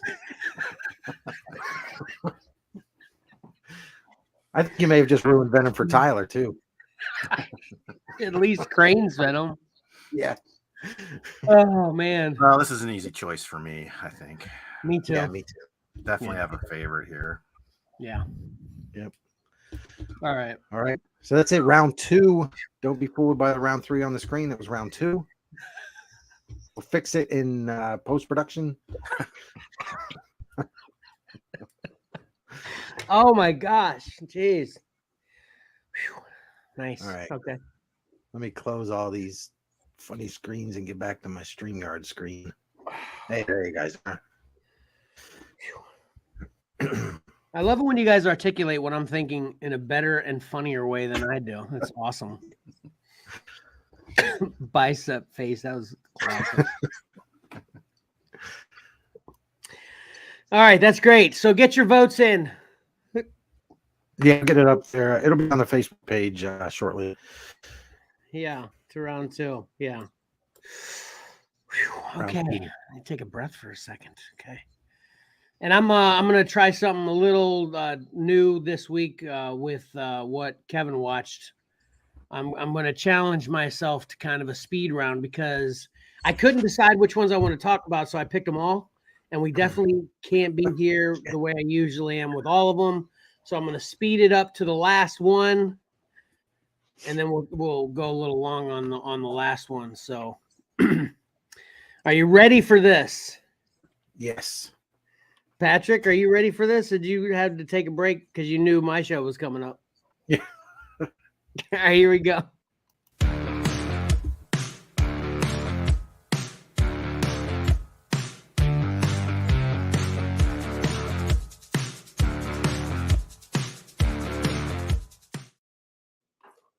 And I think that is definitely a world record cover combat. But it was so long, an hour and a half. Holy cow. Yeah, close to it. Yeah. Mm-hmm. Yeah. All right. So I'm going to ask you this before we start. And it's just based on two options. Would you prefer Silo or Dungeons and Dragons to be my last talk? Well, I watched Silo and I haven't watched Dungeons and Dragons. Okay. Pat, are you around? Did you see either one? Pat had to step away for a minute. So we'll go with Silo, which is cool. Okay. Yeah. Now I have to. I 1, 2, and 3. I didn't watch last night's episode. I was busy. Oh, I didn't even. I thought it actually came out on Sunday. I wasn't even paying attention when it came out. So it came out last night. I didn't even watch that one either. So it's 1, 2, and 3 for me as well. Okay, good. All right. So let's start off with a classic from me. There's Patrick. Have you watched Silo yet? No, I don't have Apple, so. Did you watch Dungeons and Dragons? No. Okay, so you don't care either way. We were just talking about what I was going to do last. I'm going to do kind of a speed review until we get to Silo then, because I got a lot here.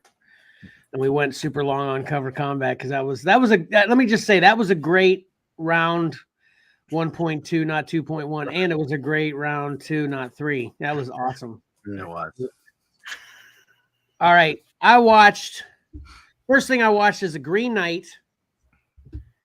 And the biggest reason I watched this is because this holds a special place in my heart because this is a remake, sort of, but not really. A remake of a classic 80s Sean Connery movie called The Sword of the Valiant, which I loved.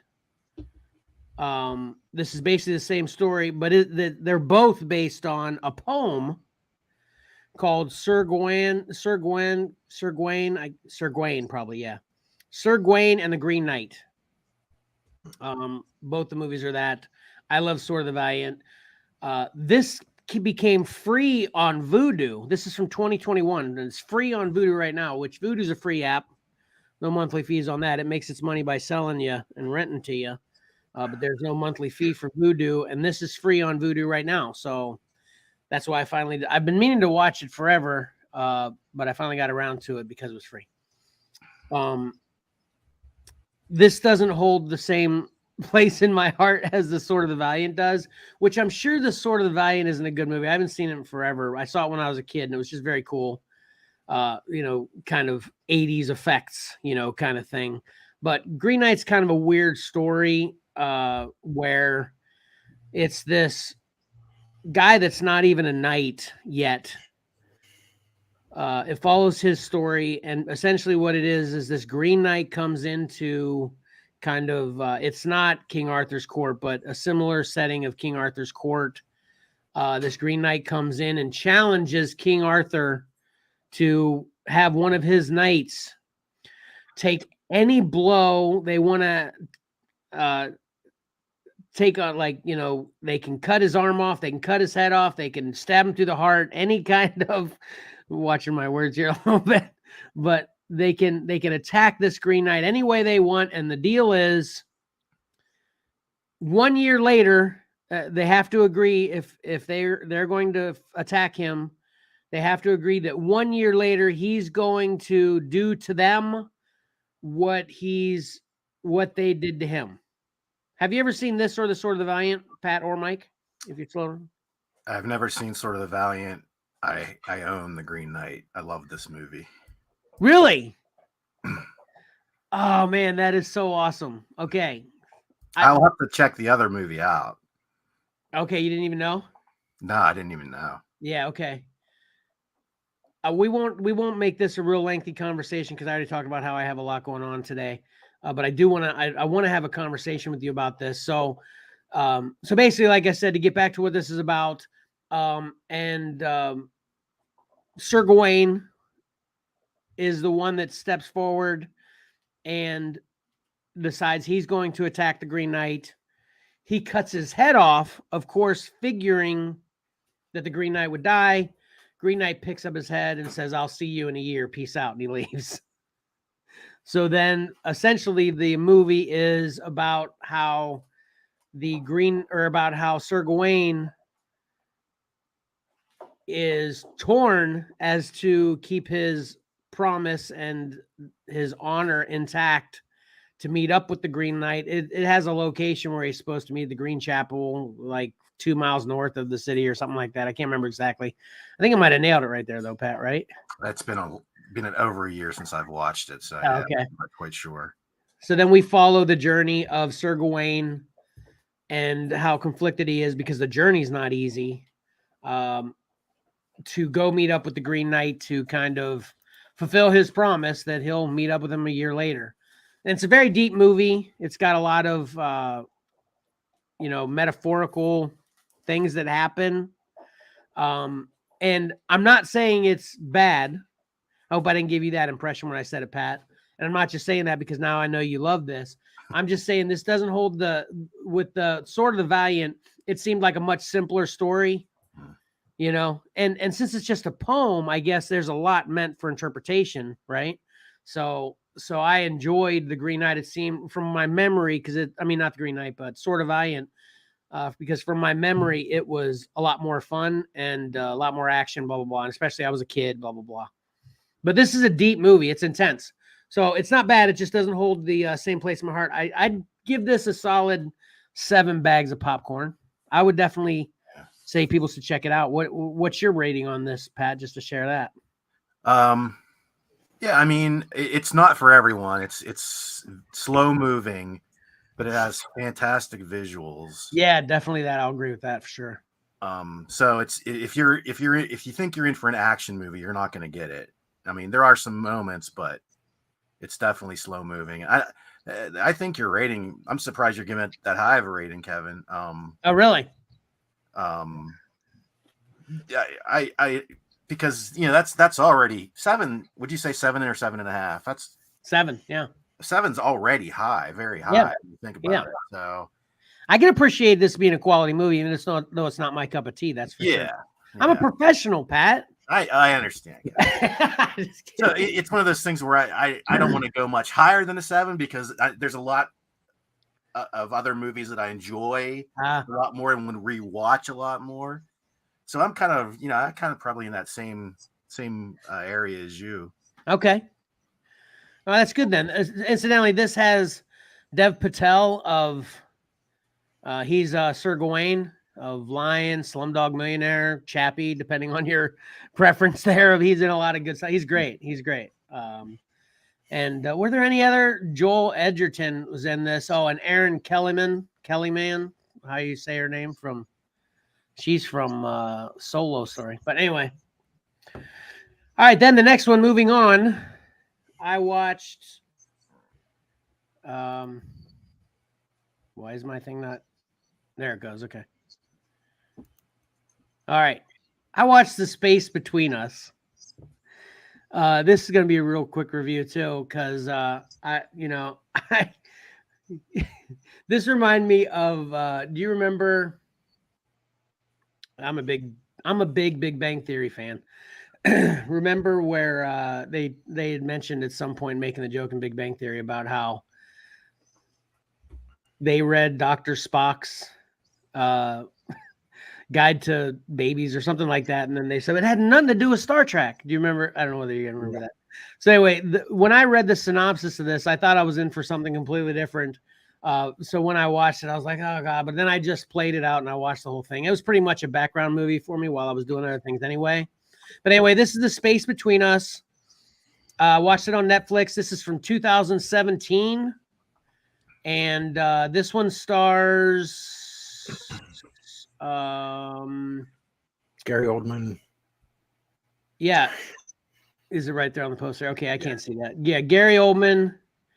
Asa Butterfield. I recognized him from oh man, what's that Harrison Ford movie he was in based on that book? Britt Robertson, and who else was recognizable? And that's pretty much all the recognizable people for me on that one. But this is basically about a a mission to Mars. It starts out with a mission to Mars that this lady is involved in. Of course, a mission to Mars takes a long time. Halfway to Mars, or maybe later, I don't know exactly. This lady finds out she's pregnant.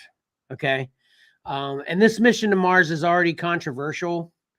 So the people at NASA decide to keep that a secret, that she's pregnant.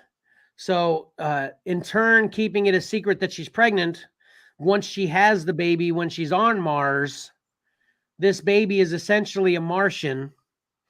And since they're keeping it a secret, and they're trying to establish a colony on Mars, essentially, they raise the baby on Mars. It becomes Asa Butterfield, if I'm pronouncing it, Gardner Elliott.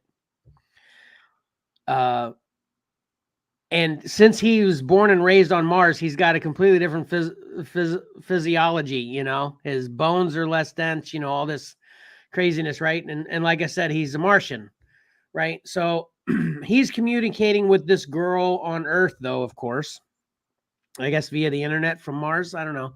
But anyway, and he wants to see her, wants to be with her so bad, he basically starts this campaign about, incidentally, his mother died in childbirth too. So another completely different lady raised him. That's Carla Gugino, Kendra Windham. Anyway, so he starts campaigning to her about how he wants to go to Earth. I mean, he's a human. He shouldn't be on Mars, blah, blah, blah. So he has to physically prove he can handle it. Then when he goes there to meet this girl, of course, he runs away because he just wants to be with the girl.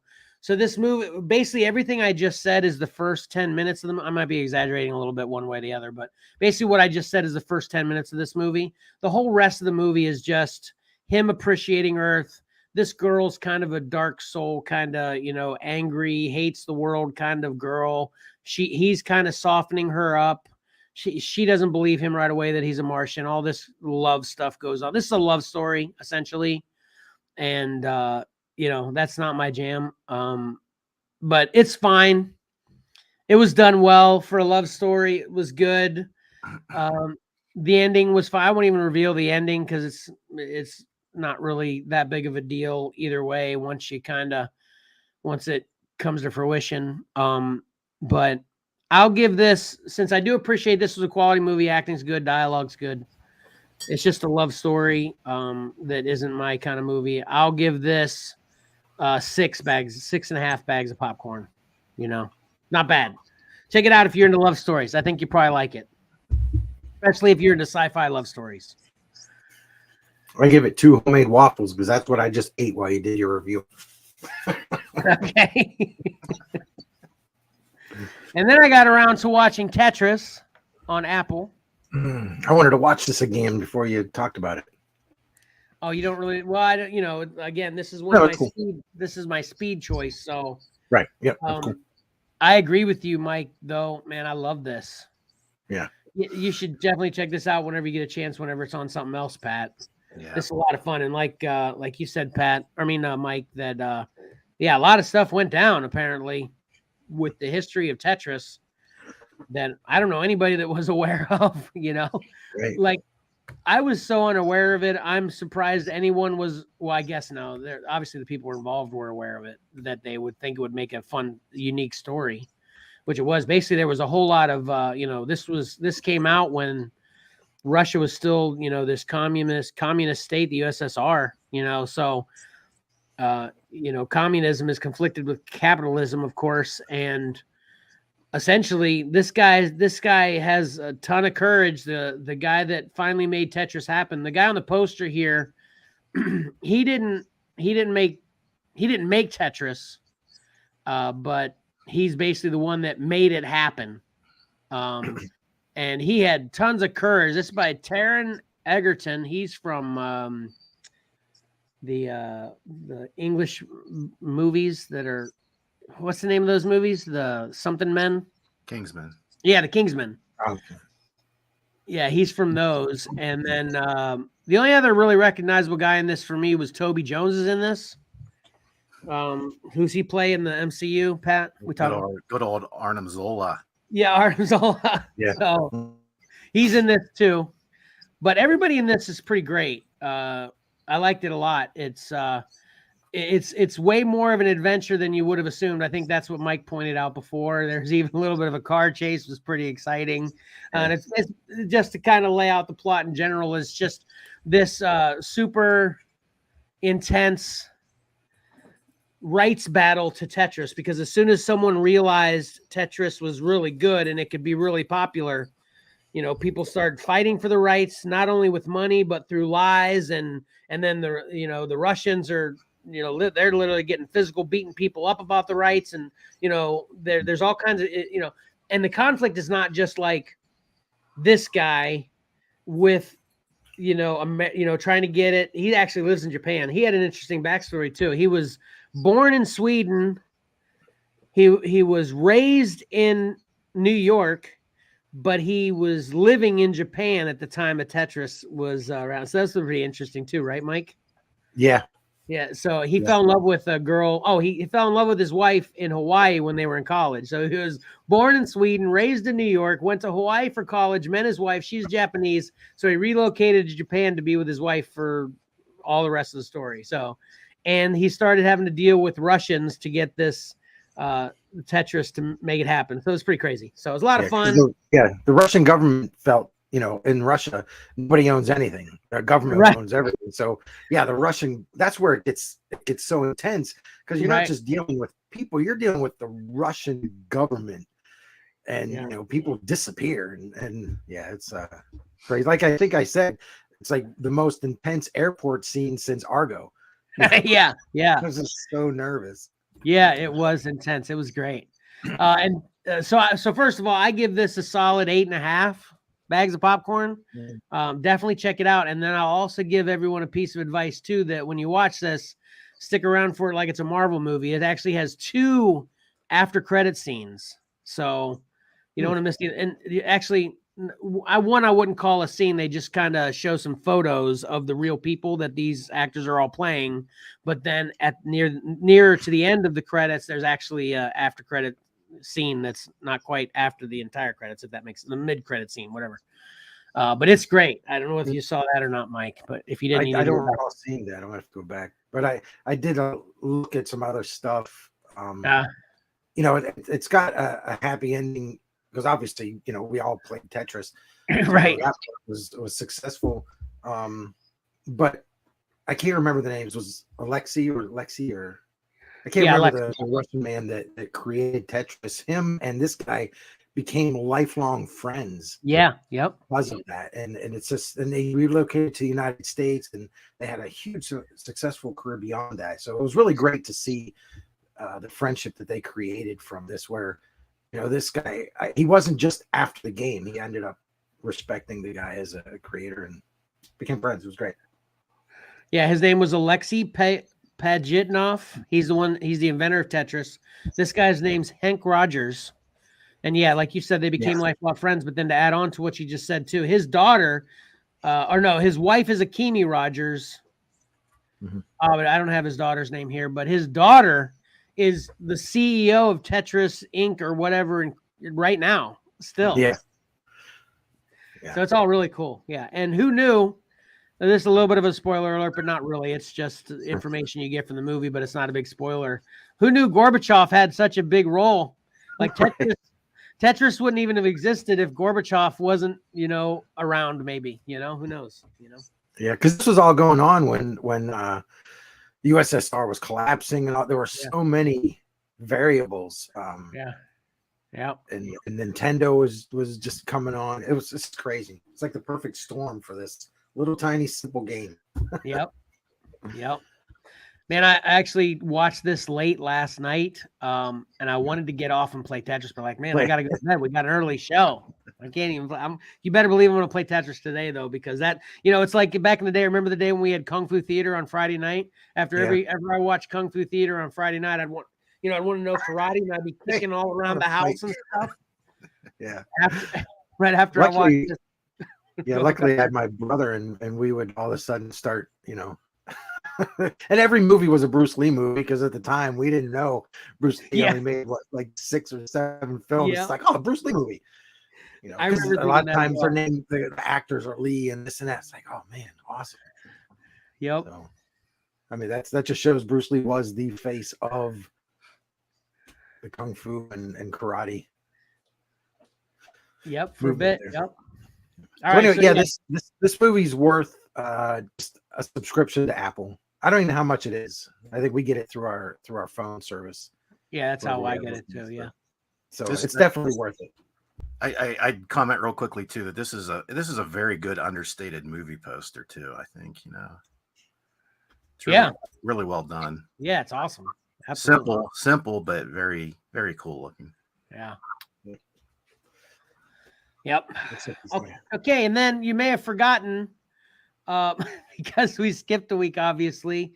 But last time I reviewed this, I didn't actually finish it, so I did finish Sweet Tooth, episodes 5 through 8. I did forget. I haven't watched anything beyond 3.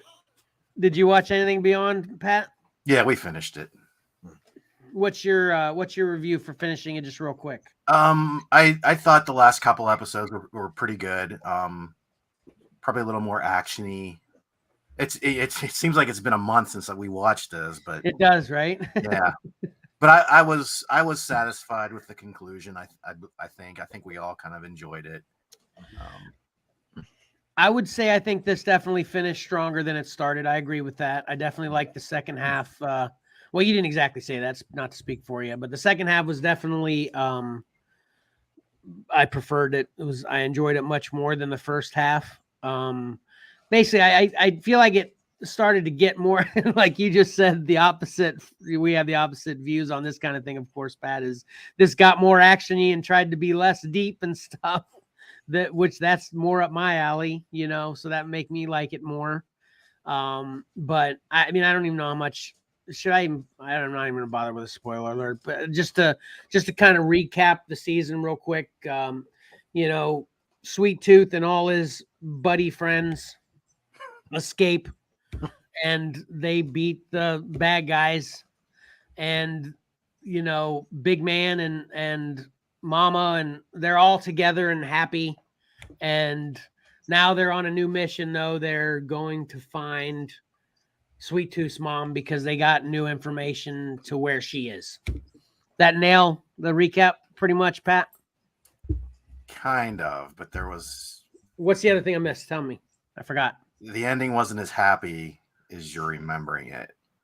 Oh, you're right. Yeah. Mama died, right? No, what? Not yet. What? Not yet. Spoiler alert. What?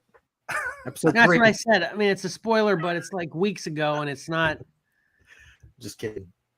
No, we found out that she has the sick, but she's still alive at the end. Oh, okay. Yeah. Okay, gotcha. Okay. Yeah. But the victory wasn't as secure as we thought over General Abbott. Because of the Asian group of people, right? There's a whole nother sect of people, right? Well, you want me to just say it? Yeah, just say it. Yeah. We thought that they had triumphed over General Abbott and they got away, but right. Because for some reason they left it all up to the animal army to defeat General Abbott's army. Uh-huh. They turned the tables on the animal army at the end and ended up at the preserve. Right. So they're right back on their heels again. They're right in trouble once again after we thought that they had sort of got away clean and free and clear. Oh, okay. Yeah, I thought they were complete. Oh, do they have people on their tail then? He sent people back out to track them down or whatever, basically. Yeah. Oh, okay. Yeah, okay. So they're under the impression they're free and clear, though. That's why I'm remembering it that way, right? They don't know. No, they know that they're there at the end. Oh, because the animal group leader met up with him. She died and told him what happened before she died, right? Did she die? They got it out of her. They heard the conversation of where they were going. She thought she was talking to her friend in the animal army, but General Abbott was listening in and got their location and ended up at the preserve. Gotcha. Yeah. Okay. Yeah. Sorry about it. Yeah. like we said, it's been a couple weeks. But I overall thought it was a decent wrap up too. What's your rating on this, the whole season, Pat? It's sort of how I kind of commented last show. It's good, but it just hasn't blown me away, you know.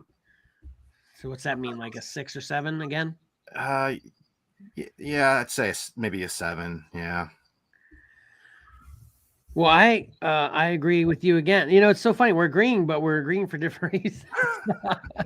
So yeah, I give the whole season a 7 bags of popcorn as well, maybe 6.5. It would, if I would lean down a little bit, it'd go down a little bit. Definitely wouldn't go up, but right somewhere around a 7. So I'll just go with 7 bags of popcorn for this as well. And then I watched. Did we real quick? Did we mention? I don't think we mentioned, but it was renewed for the 3rd and final. Oh yeah. They definitely said it's 3rd season's coming. Yeah, it's the final season. It's the final season, right? Yeah. That's good. I'm glad that they do that to allow the story to be finished. You know, it's like Paper Girls. Unfortunately, we're never going to see, you know, the end of Paper Girls. It was, you know, they probably could have done one more season and wrapped up the whole story, but it's just a missed opportunity. So, yeah. Well, you know, if they don't have the viewers, they don't have the viewers. I don't even know how that works with Netflix. Anyway, you were commenting before, Mike, that it's about how many new people sign up, not about the individual views a show or whatever will get or something like that. That's what I heard. Yeah. I'm not sure how true that is, but Paper Girls was Amazon. Amazon. Yeah. It's just so discouraging. And I heard that one. I think Neil Gaiman was talking about it when they were talking about Sandman. We're all like, you know, Sandman, it's a lock that's going to be picked up again. And I was reading Neil Gaiman was kind of like on edge, not sure. And we're like, it's a shoo-in. It's such a huge hit. It ended up being renewed, but you know, even the creator of the show is kind of unsure. And you know, it's disheartening. So I'm glad to hear Sweet Tooth will be able to finish. Yeah. I'll probably still check it out. It saved itself a bit for me towards the end. And maybe I got a little desensitized about the hybrid abuse. I don't know, man. It didn't bother me as much in the second, maybe. I don't know. But I honestly feel like it just got a little bit less serious, more about the action towards the end, which saved it for me. But anyway. All right. And then I got around to watching Dungeons and Dragons, Honor Among Thieves. News alert. This is free on Paramount Plus. I couldn't believe it. I mean, when did this come out? I mean, this was just like a month ago or something. I feel like wasn't that long ago. When did? I'm not. Yeah. I think it was around Christmas time. Oh, I've got it right here in front of me. March 31st. Oh, really? Wow. Yeah, came out in theaters March 31st. Isn't that insane? Yeah. I mean, how good reviews this got. This is actually got I think it got a bad critic score, but a high audience score, something like that. You know, we're audience and not critics, so I'm all in for the audience score. Exactly. Which I'm getting ready to pile onto that with my review. But nice. Yeah, this first of all, this has obviously Chris Pine, Michelle Rodriguez is in the middle there. Hugh Grant's in this. Bradley Cooper's actually in this.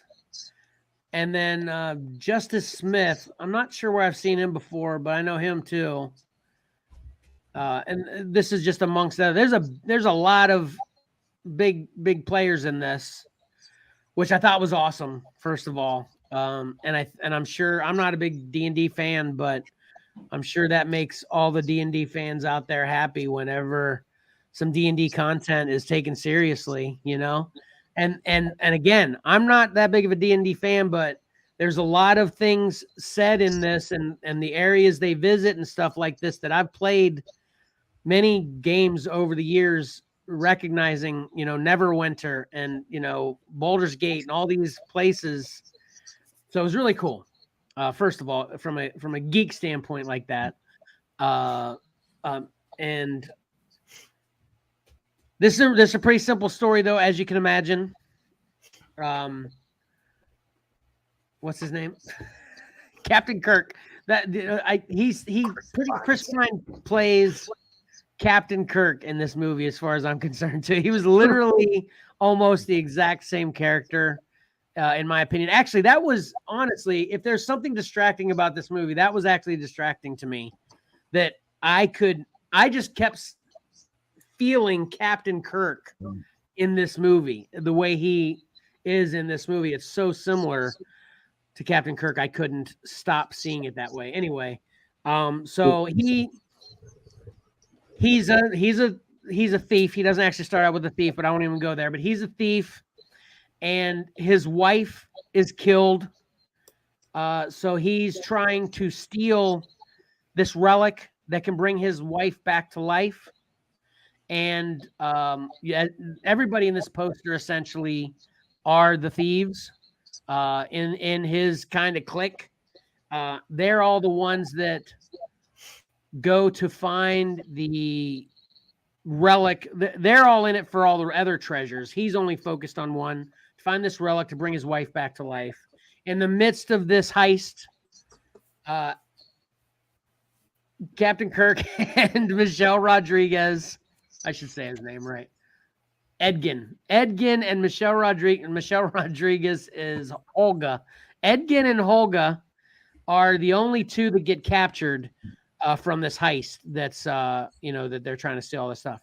Everybody else escapes. So we come to them in prison, which this is a hilarious scene. They're basically up for parole, and they have to try to convince the parole board as to why it's okay to let them out early, because they've been in prison for 2 years, but their sentence was much longer. I can't exactly remember how long that was. It really doesn't matter.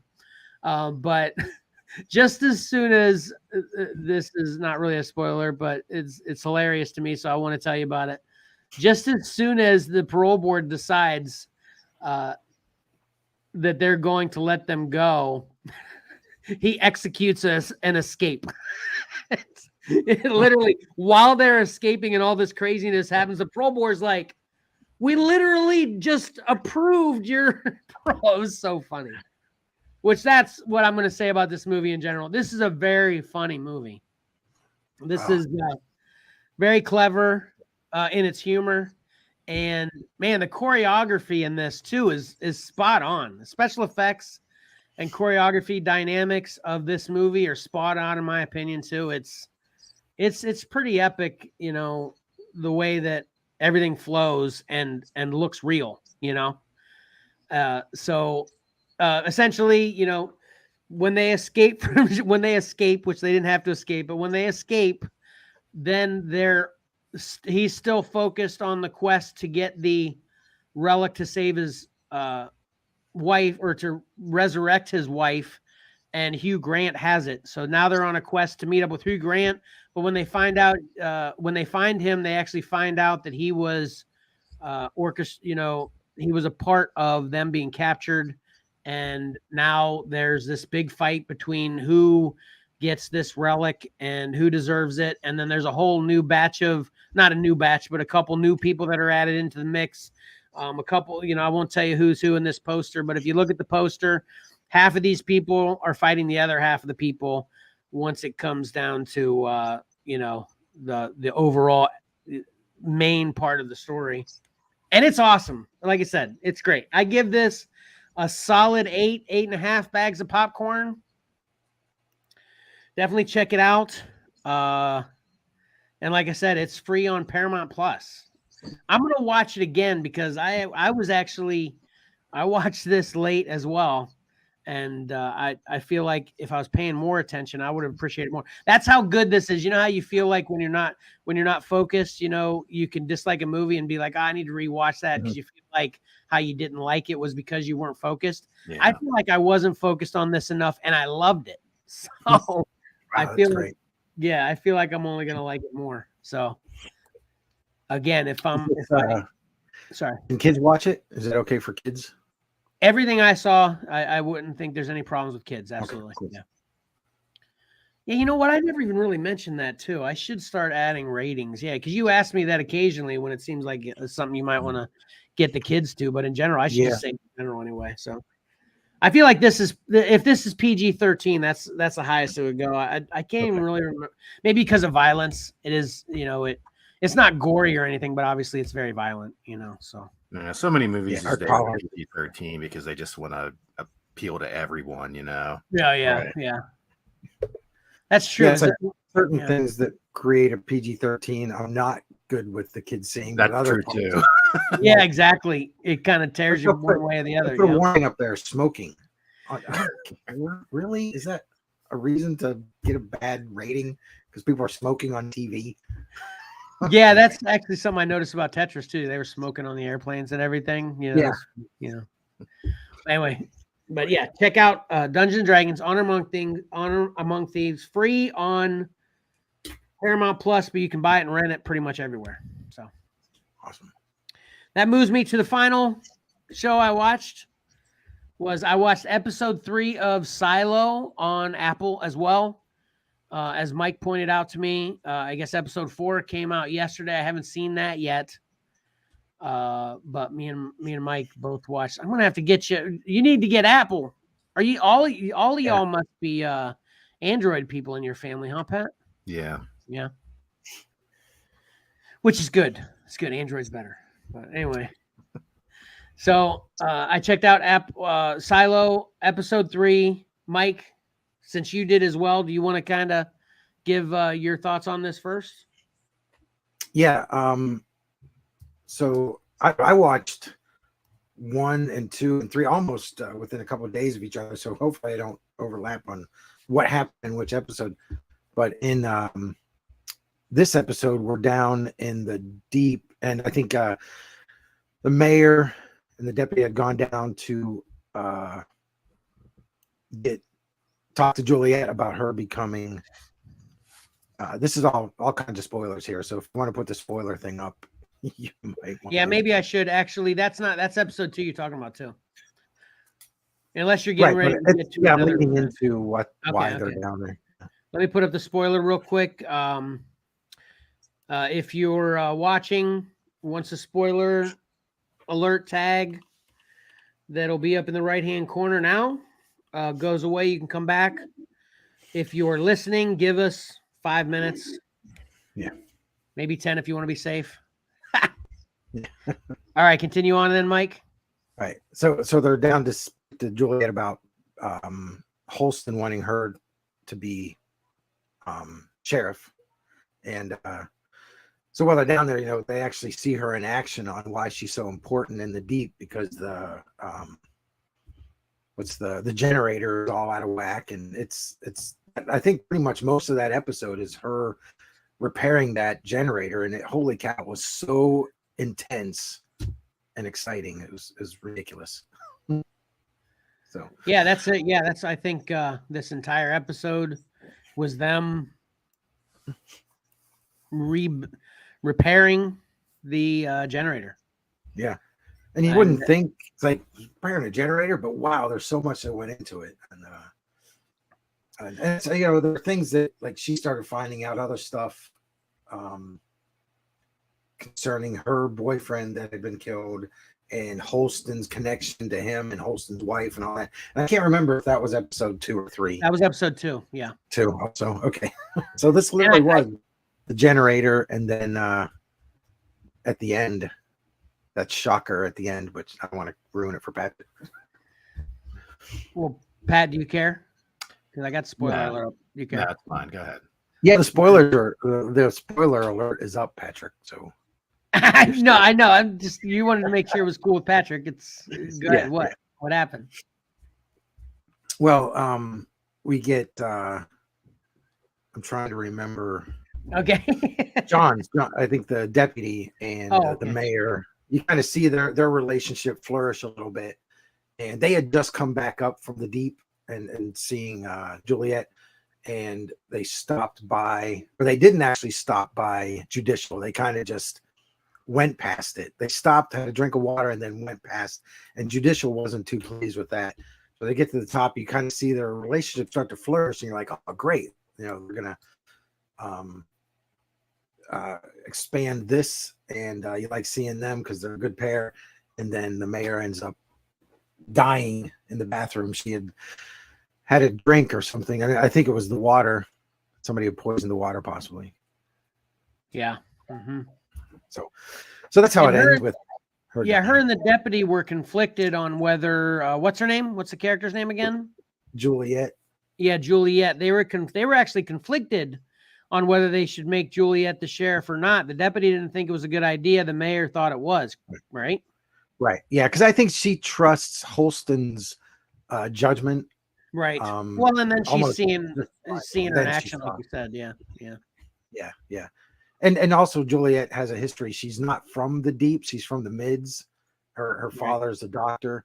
So, but she ended up going to the deep kind of just to escape everything. And it's just kind of like her type of people. They're blue collar. Basically, the deep is the blue collar, and the mids are the middle class, and then you've got the up. The top part is up top is the elites. So it's really neat how they've got society structured in the silo. Yeah. And, So what's your overall opinion of this episode then? Episode 3 in particular. I thought it was great. And then what helped, since I read the books, I shared on the Xcellar page, Hugh Howey, the author, kind of his little episode by episode discussion, what he thought of it. And it kind of, because I'm always like source material. Yeah. And he's very heavily involved in this, and he kind of explains things. This allowed him to tell more of the story that he didn't tell in the book. Mm-hmm. So for fans of the book, you're getting more of the story essentially from the author anyway, just via the writers of the show. So I think this is great. It's such a good, exciting show. All right, well, I partially agree with you in the way that I think this is a good overall show. It's a very exciting show, but man, this episode 3, I think, since it was 90% repairing the generator, I think it just got a little unnecessary unless your show is focused on the excitement and energy behind repairing generators. I was just like, what is this? Is this a show about civilization and silos and questioning the outside and questioning their history and this detective mystery that we got in episode 1 or 2? Or am I watching a DIY as to how to fix generators and how dangerous and hair raising that can be? Again, I didn't hate it. I'm just I'm being a little bit mean there, but in general though, yeah, I thought they could have accomplished the point that I feel like they were trying to make with her and what she did with the generator. And especially I'm getting part of this from, I watched the, the Hugh Howey docu short or whatever you want to call it. I'm getting it partially from what he said there too, from the whole point that episode 3 is making is, 1, to show that she's got the right stuff to be a sheriff to the mayor, and 2, for her to kind of feel like she can move on because she's the generator's money now, mm-hmm. and she had a sidekick that was kind of her, kid in training. What do they call those? Kid in training. She was. Yeah, I think was it the shadow? He shadowed her.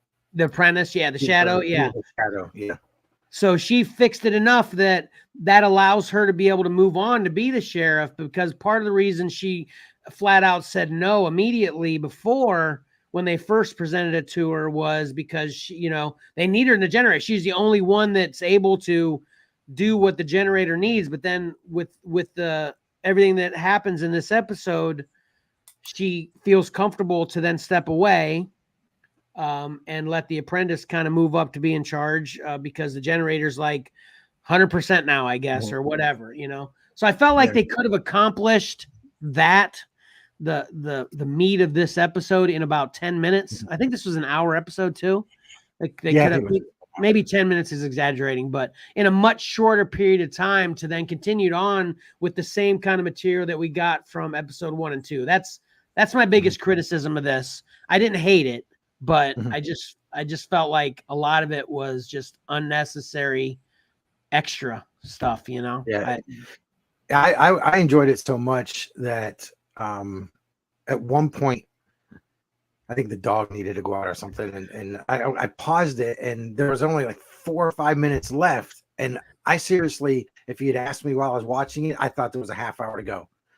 That's just how awesome it was for me and how much I was enjoying it, that the time just flew by for me. It's like, holy cow, it's 5 minutes to go. It's almost over. Didn't even realize it. So, and I think I probably have just a different connection to the story, and I'm taking more in because I kind of know the bulk of it, but this is all the details that, you know, it's filling in a lot of spaces for me. So I don't know. Did Jessie watch this with you? Yeah. What were her thoughts on it? Is she still enjoying it? Yeah, I'm still enjoying it too. I don't want you to misunderstand me. Right. The critique I'm giving it is I thought it could have given us more of what it gave us from 1 and 2. I see. Yeah. But I'm not saying I didn't like it. You know, it's just of the 3, this is definitely my least favorite episode so far, and that's my biggest critique about it. You know, so I still give this. You know, if 1 and 2, I give those solid 8s, 8.5s bags of popcorn, but this episode I still give it like a 7. You know, it's not bad. It's just I didn't understand why they played it out so long. You know, that's that's all. You know, but yeah, she's definitely loving it too. Sort of seems like some of the complaints you had with Last of Us, like why spend so much time getting to the point where we could get to the point and move on. I'll tell you why. Because they have 10 episodes to fill. Yeah, right. Yeah, exactly. Right. It's like in comics, they write to the trade. You know, they're writing to the the episodes. Yeah, I agree with that, which I guess, you know, that's I just want to get more to the biggest reason I'm watching it. That's all, you know. So, but it was definitely well done. It was definitely exciting, you know. Like you said, you know, you never knew repairing a generator could be so intense. You know, so yeah. So I definitely still give it a recommend for everyone. Check it out on Apple TV. So that'll do it for me today. Yep. All right, that's for how many I covered. That was pretty quick. I'm gonna chalk that up as a win on my part. Yeah. So. But moving on. You can get rid of the spoiler alert there. Oh yeah. Oh crap! I always do that.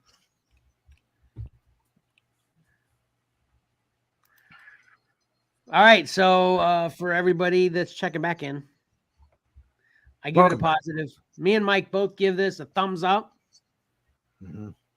I give it a solid 8 and 8.5 for episode 3. I mean, for episode 1 and 2, and then a 7 bags of popcorn for episode 3. Mike thinks they're all 9.5s, right, Mike? Yes, yeah, I love it. Okay. Yeah. All right, which brings us into your turn, Mike. Are you ready? Yep.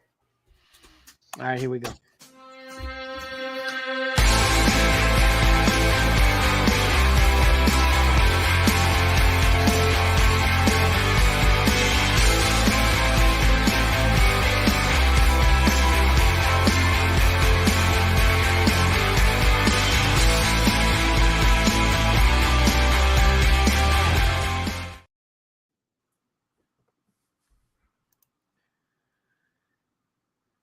Are you sure you're ready, Mike?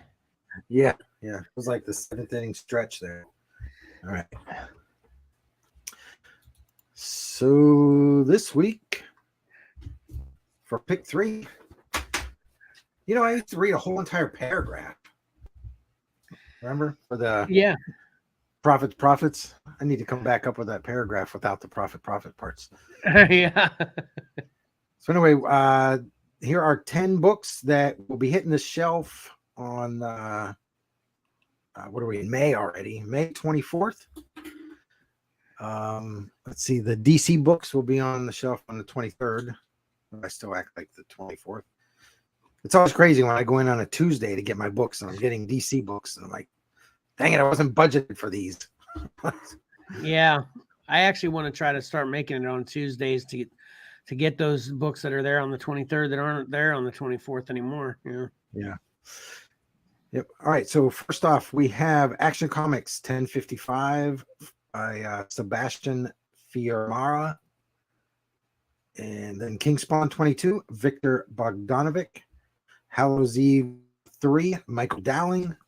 Daredevil and Echo #1, Phil Noto. Dead by Daylight #1, Ivan Tao. And Ivan Tao is really quickly climbing my hard artist ladder. This stuff really looks great. Storm #1 by Art Germ. Green Arrow 2, Sean Isaacs. Yeah,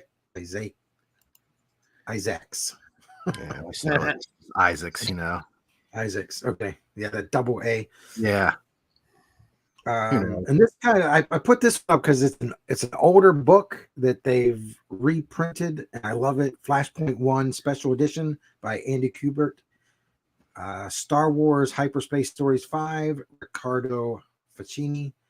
And then Teenage Mutant Ninja Turtles Usagi Yojimbo #3 by Kevin Eastman. Thoughts on these 10 books?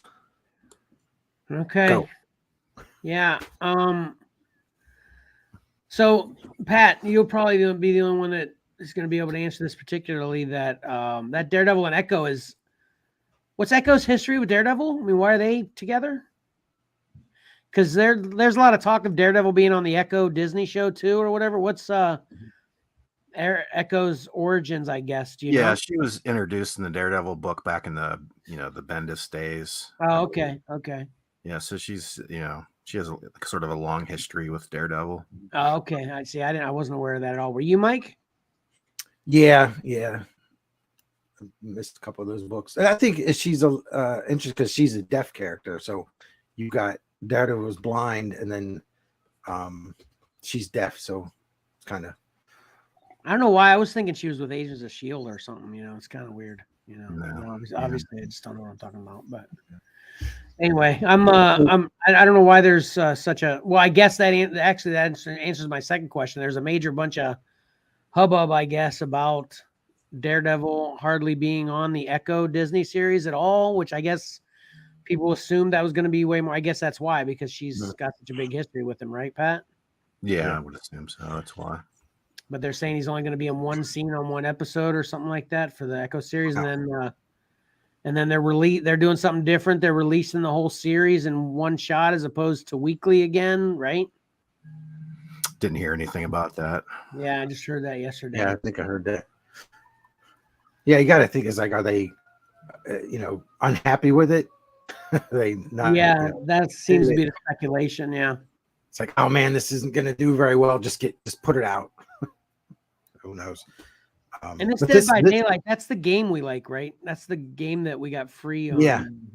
Mm-hmm. Yeah, this is I think it's a 4 or 5 issue series. This is a prequel to the game. Oh, really? Okay. Yeah. Yep. The Daredevil and Echo books, I think these kind of fill in the gap between when Chip Zdarsky's run ends and the new run starts. This is like a 4 or 5 issue series that fills those gaps. They announced the writer and the new creative team. What was his name? He wrote Miles Morales, the last series. Yeah, Saladin. Yeah. He's going to be the new writer for Daredevil. So, anyway, let's get to one more question, real quick. Is anybody reading Hallows Eve? No. Nope. I haven't read them.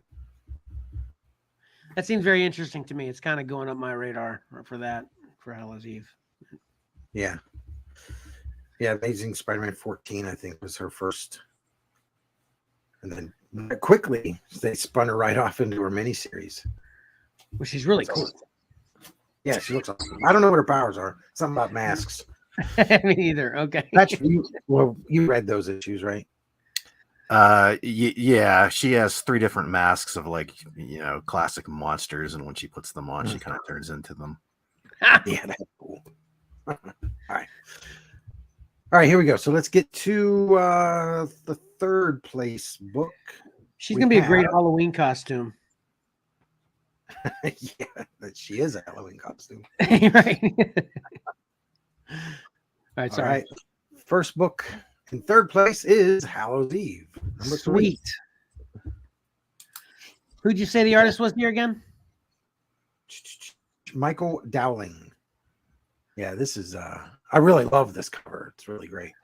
Yeah, me too. I love the way that Spider-Man looks too. It's kind of a simple Spider-Man, right? It's like, Yeah.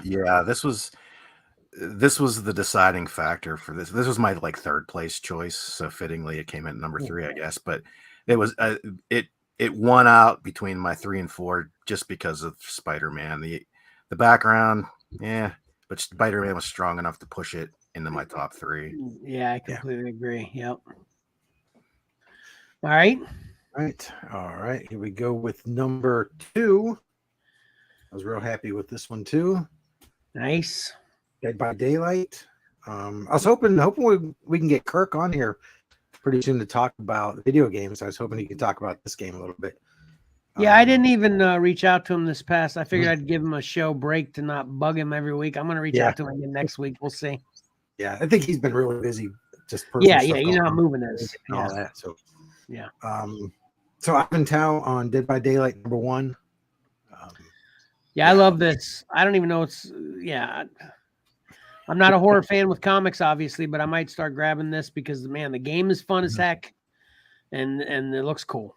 And you know, the game just because basically, whenever you're the victims, you're being chased by bad guys. Holy cow, man! I got so nervous.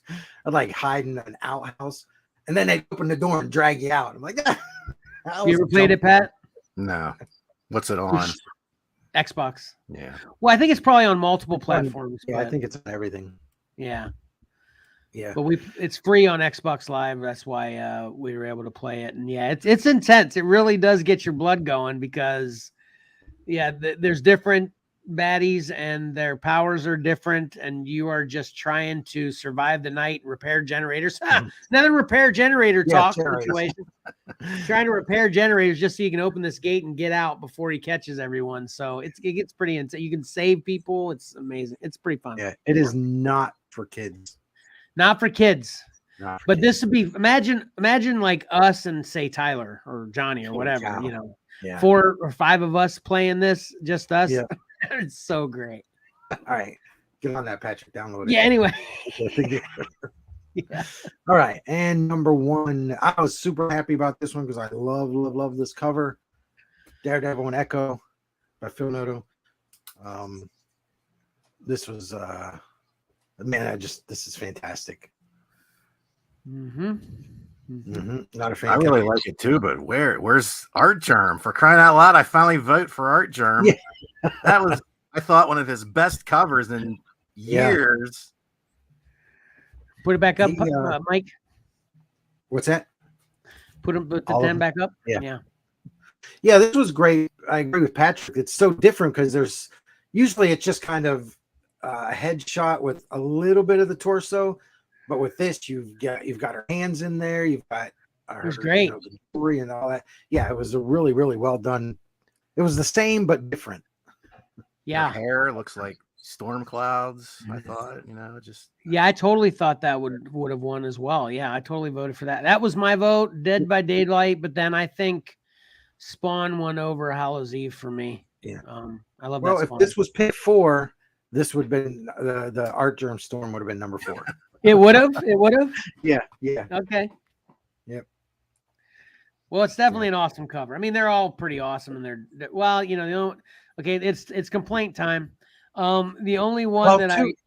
Okay. Just so we'll see, 2 of the covers didn't receive any votes. So let's see what if you focus on those 2. Okay, well, I'm going to assume that Turtles didn't get any votes just because that's kind of an old school artist, kind of thing, right? Is that one? That is one, yes. And then let's go with Action Comics, just because that's the first one I'm going to say wasn't even on my possible winners as well. Nope, that one received 3 votes. What, hyperspace then? Green Arrow. Not hyperspace. Hyperspace got 1 vote, and it was Green Arrow. Got 0.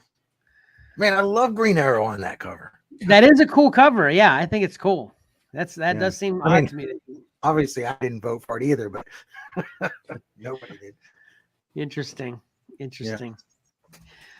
Yeah, Eastman is not. He's no Mignola, and I can't remember who we talked about recently. He was an acquired taste, someone else, but Eastman's kind of like that. He's kind of an acquired taste, even though it isn't that odd. It is still kind of to appreciate him. You gotta. Yeah, he does have a very distinct style, which I'm a fan of. I like it. Yeah, me too. Yeah, the turtles look great. I don't like his Usagi. I leave it to Stan Sakai. Yeah, you're so used to seeing his the way he draws it. Do you remember who the other person we were talking? Oh, I think it was Sienkiewicz. Sienkiewicz. Yeah. Okay. Yeah.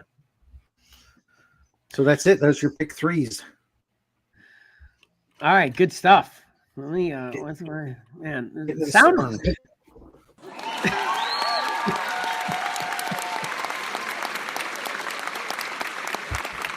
Now, moving along. I'm down to 1 sheet of paper.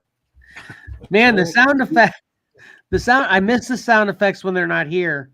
And if I keep having to scroll down between the sound effects and the videos and my pictures, I'm just lost on here. So, yeah. All right, moving right along though. And Pat's in a perfect spot already. We're ready for comic book reviews.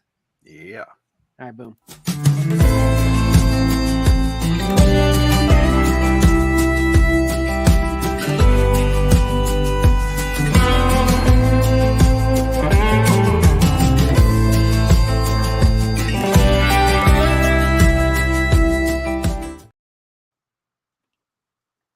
All right, so I'm first. And in true to form, for anybody that's a fan of Kevin in all the different things he does for XcellarComics, I said I'm going to review Vanish 1 and 2.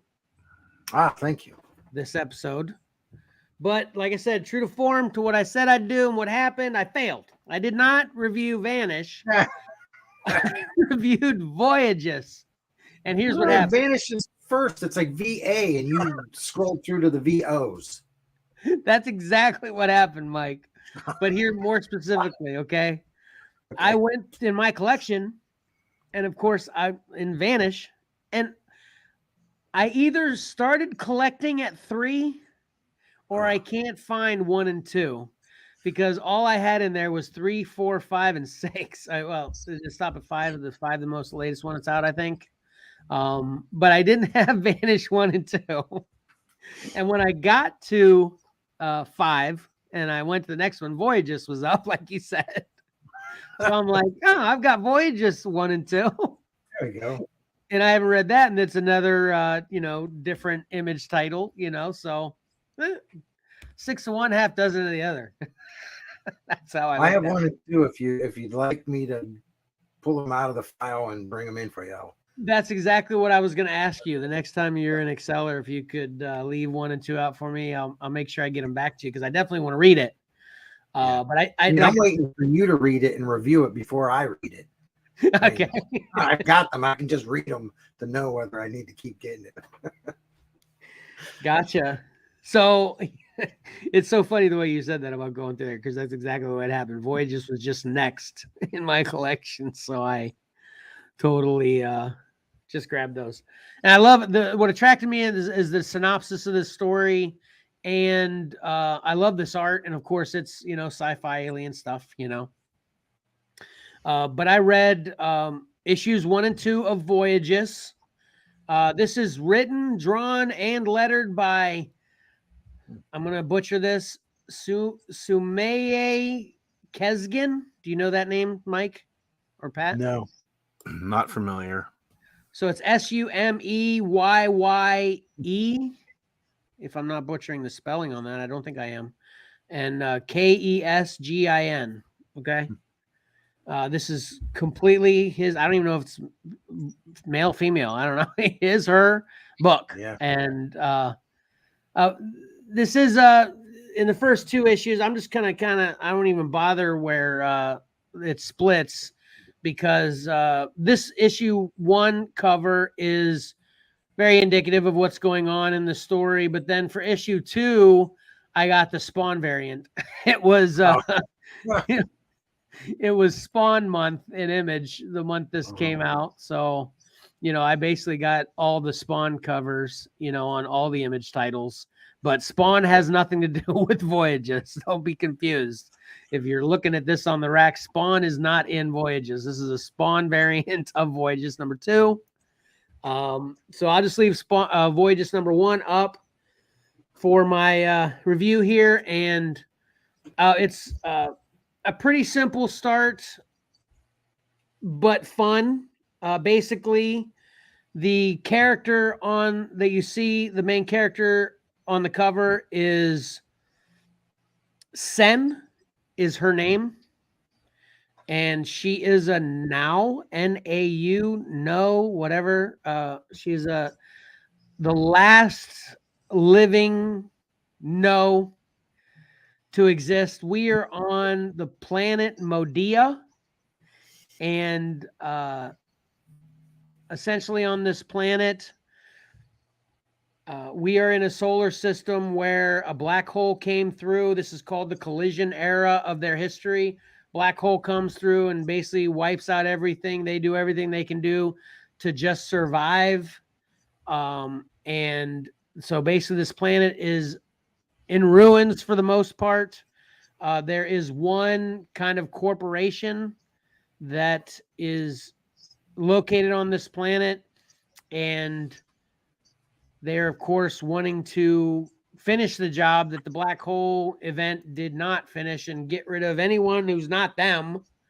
They're like a bunch of robots led by a tyrant called Playbot. Oh, no, that's Primoris is the leader's name, and Playbot is his kind of right-hand henchman kind of robot.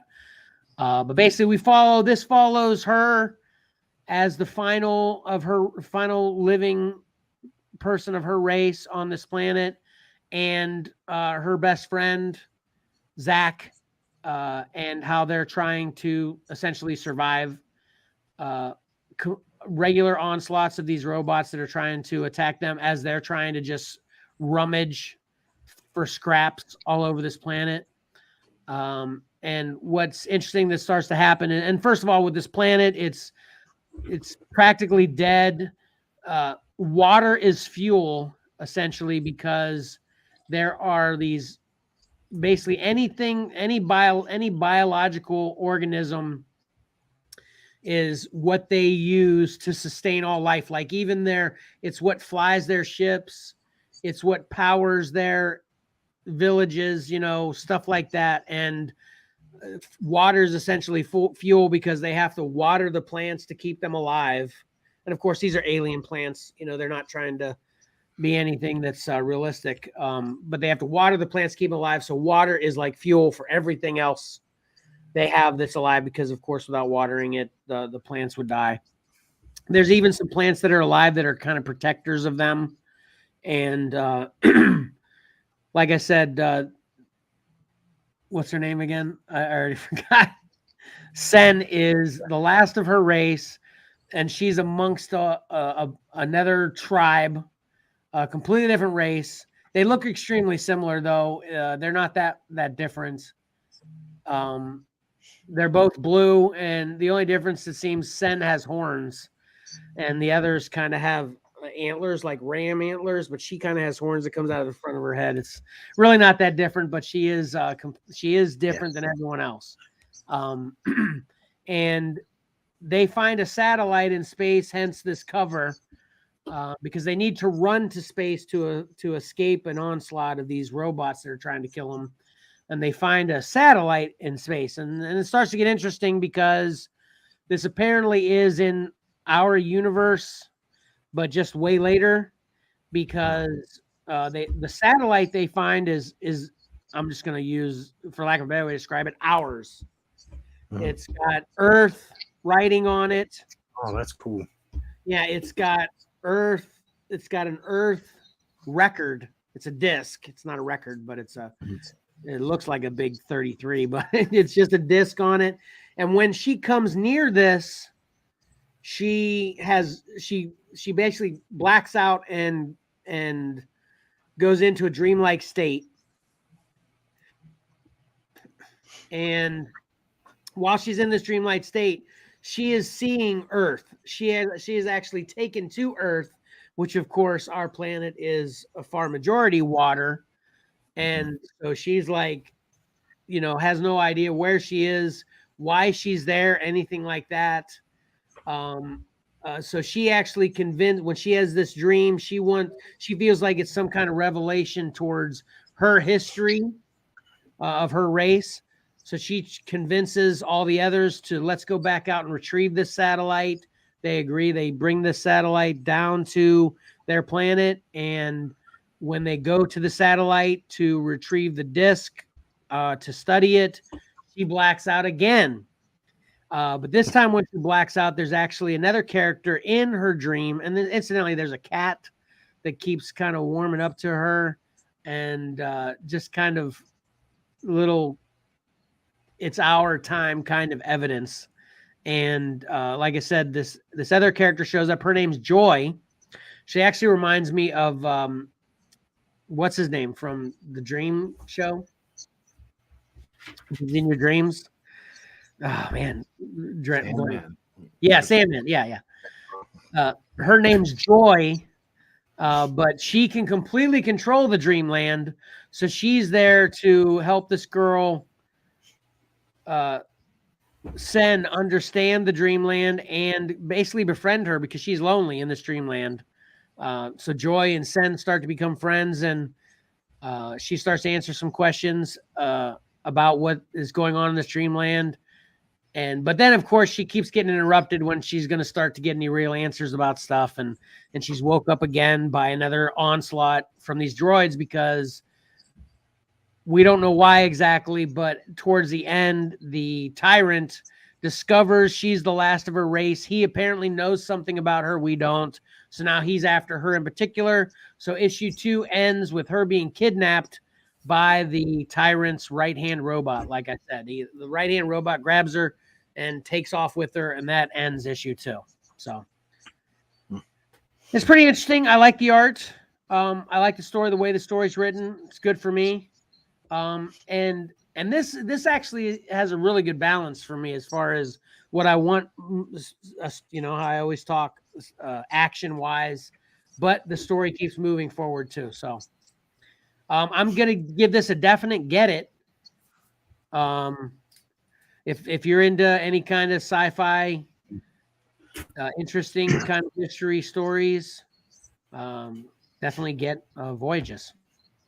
Yeah, the it seemed kind of run of the mill space, otherworldly stuff, and the connection to Earth is what really piqued my interest.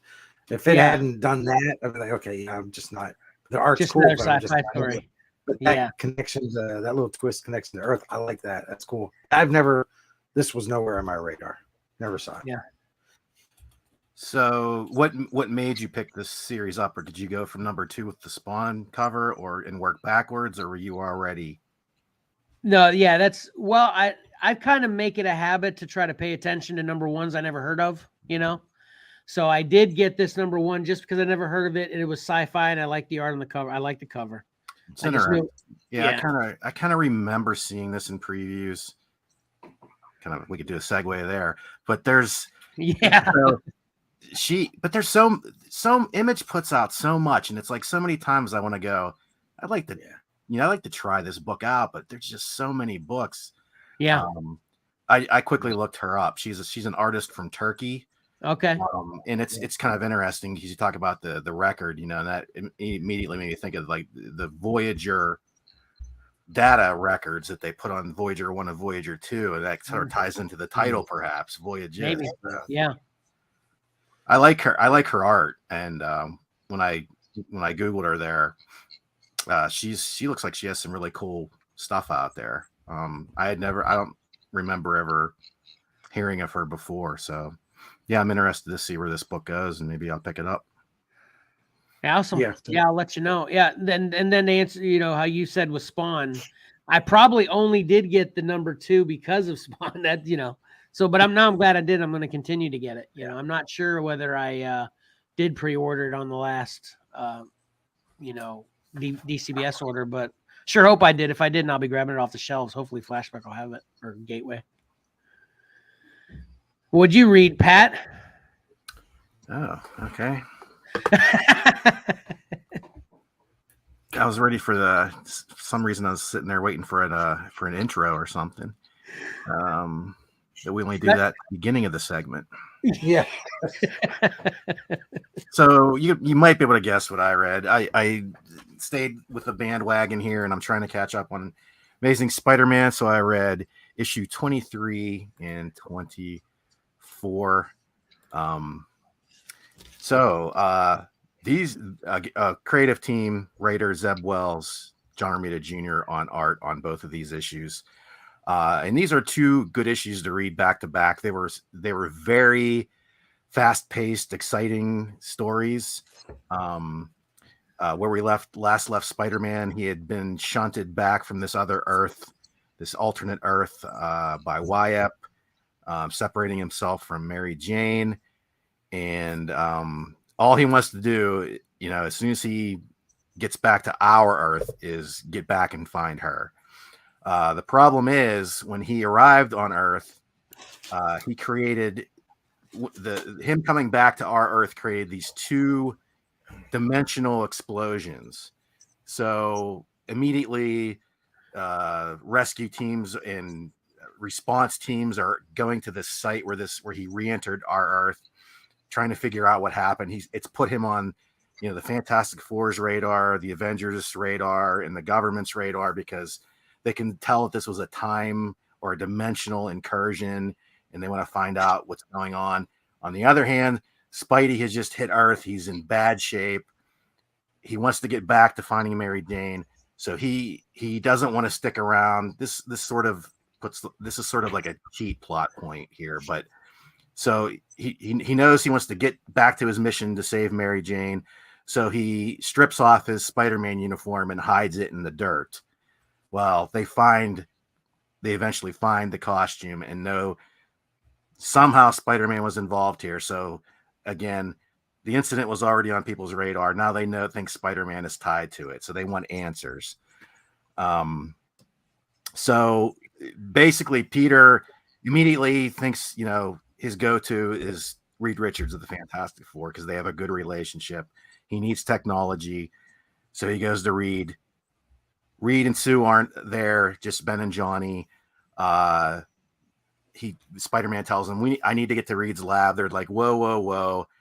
We've already been alerted to this incident. We got to find out if you're the real Spider-Man, because it was like a dimensional incursion. So they want to verify it's Spider-Man. He's like, I don't have time for this.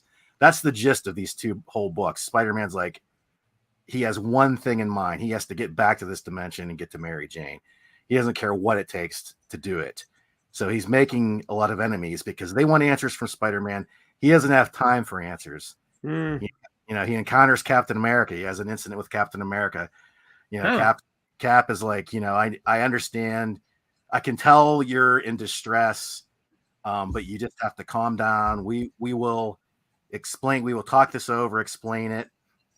Spider-Man's like, I don't have time for this. And he actually grabs Cap's shield and smashes it back in his face and takes off. It's like that one thing after another. He's just like, boom, boom, boom. And in the midst of him coming back, I was right. There is a time discrepancy. He finds out that, he was in this other dimension for probably a week or so. Only a few hours have passed here on our Earth. So you kind of see where things might be going here. Okay. So he ultimately resorts to, I think this is more getting into issue 24. You can see from the cover there, because he wants to get off the radar from people who know who he is, that he's Spider-Man, and they're looking for him. He resorts to Norman Osborn to help him get to this other dimension, which, you know, Norman is if you've followed what I've talked about in previous reviews, Norman's basically a good guy now. He wants to help Peter. He wants to make up for all these past transgressions. So he is helping Spider-Man, but even Spider-Man's like, you know, he's pushing Norman. And in the midst of all this, Peter has gone back to the Baxter Building, stolen technology from the Fantastic Four. He's had Black Cat help him with other components that Norman needs to get him back to this other dimension. She's stealing things from, I think, Doctor Strange, and they've gotten other stuff from Moon Girl. Moon Girl apparently can do some kind of interdimensional stuff too, so they've stolen stuff from her. So you can see this is why he's being put on, you know, the list of all the people he used to trust and who were his friends, and he's making enemies of them because he is so driven to get back to this other dimension and to Mary Jane. And in this issue, he does. They make it back, even though Norman is warning him.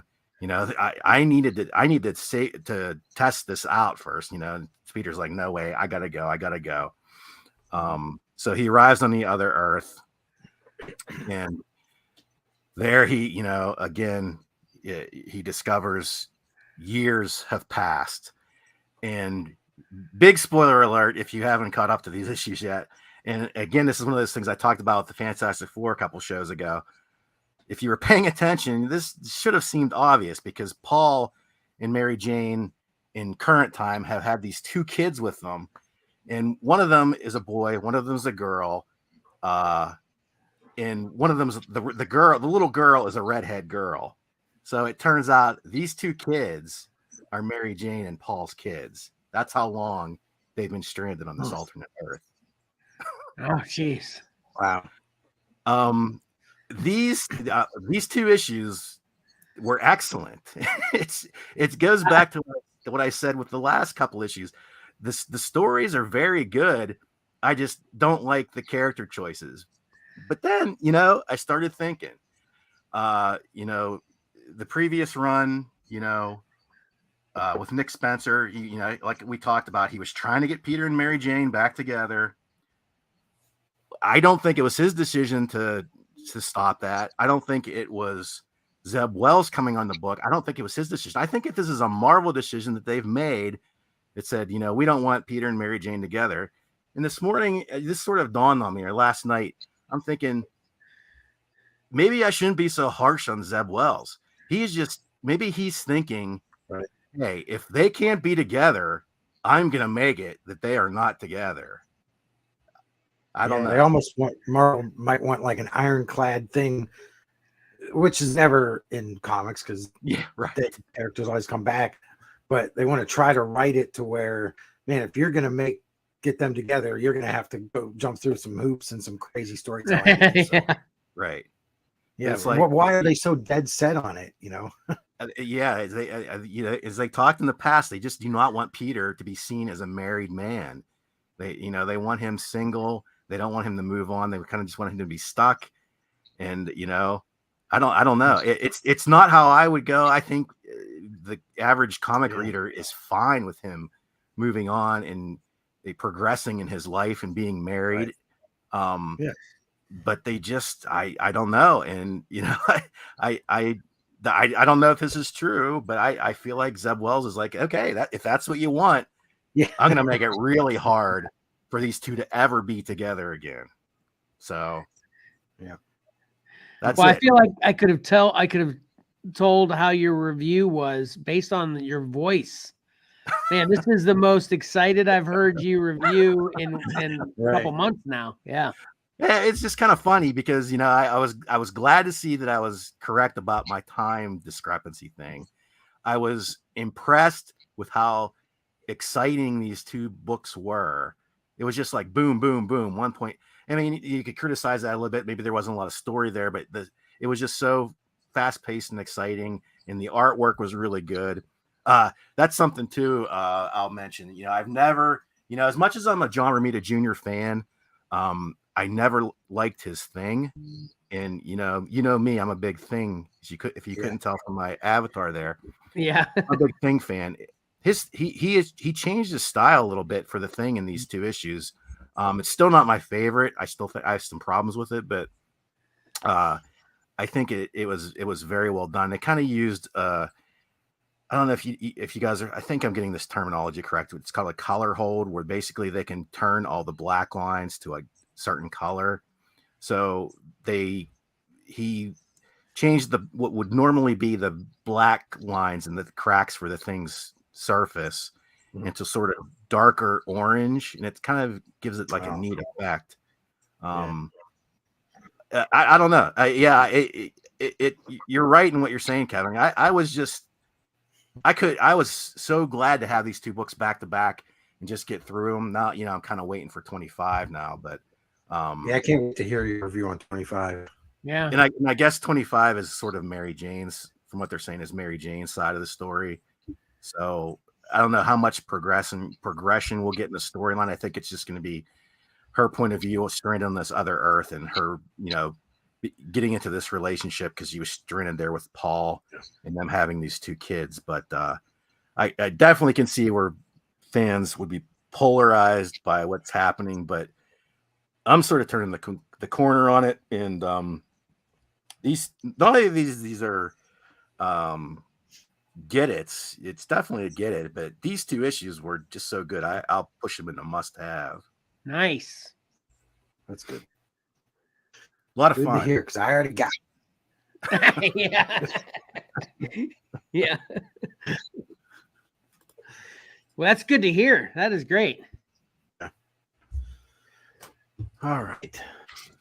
What you got, Mike? I have a couple things here. We're rocking today. Are you going to bring us down, or are you going to take us even higher? Oh geez, a little of both. Okay. A little of both. Since we were off for a few weeks, I'm going to do some real quick things here. So I read Black Demon Tales #1 of 3 because it has a big giant megalodon shark on it. Why not? Save your money. Hard pass. Okay, I got a that question money. first. I've got a question first. Yeah. You're messing up my flow here, but go ahead. Sorry, do you have Black Demon Tales? Oh, I thought you said this was #3. No, this is #1 of 3. Oh, of your 3 books. Gotcha. This series is a 3-issue series. Oh, okay. So this is #1 of 3, and you think it sucks already? Got it. Okay. Moving on. Yeah, Sorry. yeah. It was hard pass. Save the money and go buy Little Monsters #12. This continues with the same as the other 11 issues. Really great, moving the story forward. Issue 13 is the final one. So save the money from Black Demon Tales and buy Little Monsters 12. Now on to my review. I've got Ghost Rider 14 by Benjamin Percy, and the artists are Corey Smith and Brent Peoples. And didn't you review this last episode? No, I reviewed number 13. The Bjorn Barron's covers are very similar. Okay. Very similar. So I'm not crazy. Okay, gotcha. Okay. Yeah. Yeah, it's Johnny Blaze and Danny Cash fighting each other on each one. Shocker, they don't fight in issue 13 or 14. Oh man. This doesn't happen in this issue. So we've got, it's so funny. I have such a terrible memory. Johnny's recovering from what happened in issue 13. I don't even remember what happened in issue 13. Before my review today, I meant to go back and look. But anyway, this one he's recovering. And then we have some flashbacks of Danny and the doctor. Her name's Dr. DU, and she's the one that's trying to collect or sever the spirit from Danny. And while she's doing that, we keep getting these flashbacks to previous months from Johnny's timeline. And so she's trying to remove the spirit from Danny, and all the while the FBI keeps calling her, wanting her to send him on these missions. And I've got some interiors here, because the thing that drew me to this was the helmet that she puts on him. And it's like, here this is one of the missions that the FBI calls and wants him sent on up to Alaska to fight these vampires. Like 30 Days of Night. This is the only panel we get concerning that, but it's like almost like it's got Cyclops powers. So we got some kind of Ruby Quartz stuff going on. That looks cool. Yeah, but then we get some better designs where you can actually see some horns there, because I really thought this was the Weapon X helmet, and they might tie that in somehow. We'll see.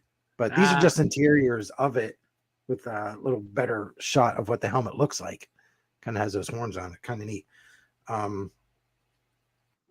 So while that's all, you know, we're getting these flashbacks, and then by the end, it gets to the point where they both, you know, that timeline catches up to the timeline we're following Johnny in, where Johnny and Talia, who's the FBI agent that's working with them, they arrive at Infernal Labs, which is where Danny Ketch is being, where, you know, this doctor's trying to remove the spirit from him. So they arrive there hoping to save him. And when the doctor sees that, they you know, they've got them all hooked up to these things, and she has this huge armor that she's built that she tries to pull the spear out of Danny and stick it into that armor that she's going to be in to kind of, and then try to enter the gates of hell with that. So it's really awesome. You know, Okay. Even though they don't fight, I'm really loving it. I've never really been a huge Ghost Rider fan, but I like this a lot. It might be Benjamin Percy's writing. I think he's really good. The artwork is great. So this is definitely a get it. I'm so glad that I've grabbed these. Now, a little coming up in the future, this is issue number 15. So I'm guessing now they're really going to fight. Or, you know, I guess fight, you know, Johnny's trying to save Danny, but Danny's probably not going to want to be saved and all this. So that's where we're going to get this. So that's 15. It comes out June 21st. And I'm just going to go and show a couple other things. Then we've got, so I think that storyline is going to come to an end. We've got issue 16, which is standalone story. And the reason I'm showing these is in case somebody is a fan of the Bjorn Barron's covers. They're the A covers. When we get to issue 17 in August, this is the A cover by Ryan Stegman. So it's, if you want the Bjorn cover, you've got to get the B cover, which is amazing. So that is amazing. That's the B cover for 17. So we've got Wolverine coming in here. You know, and we've got I'm excited for that. So we've got. I'm not subscribed to Ghost Rider. What the heck? Well, these are I would say get it, because and go back and grab 13 and 14. I'm not sure. I'll have to grab 12 to see if that leads into that issue 13 very well. I just cut my pull list. Oh man. Well, issue 15 to finish up this storyline. 16 is a standalone, so it could be skippable. And then 17, you've got Wolverine. It's awesome. Yeah. So it's a hard pass on Black Demon Tales. Spend the money on Little Monsters to continue with your 13-issue run. And this is definitely a get it for me with Ghost Rider. Looks like that issue before this looks like all three Ghost Riders there, or all three, you know, looks like Robbie Reyes in the middle. Yeah. That's a very cool I think cover. you're right. Yep. Yeah. Oh, yeah. I didn't notice that, Patrick. You're right. Yeah, that's Reyes in the middle. Yeah. So that should be a good one, too. I'm not sure. I didn't look to see if Benjamin Percy's writing that issue as well or not. So this is literally a bait and switch. They got you with the cover A's for how many, and then they switch the same artist from the cover A's to the cover B's. And add a buck. That's the way it's solicited. It doesn't make sense why they would do that, so be careful when you order. For another $1. Sure if you're getting the Bjorn covers, that you pay attention to issue 17. That I love the composition on that cover, but I don't. It's too. It needs to be darkened up or something. I don't know. Yeah, I guess the background, because the characters are so bright. Something needs to be darker somewhere. Yeah. I guess stay tuned in the pick 3. We'll see. Yep. Yeah, right.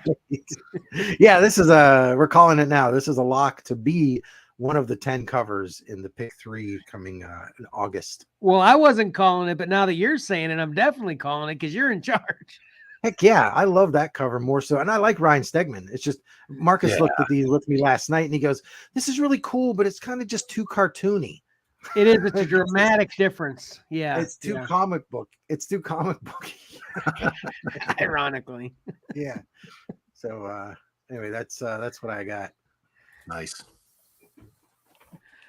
Man, that was a quality. Man, I loved not only the books, but man, the intensity of the reviews today were spot on.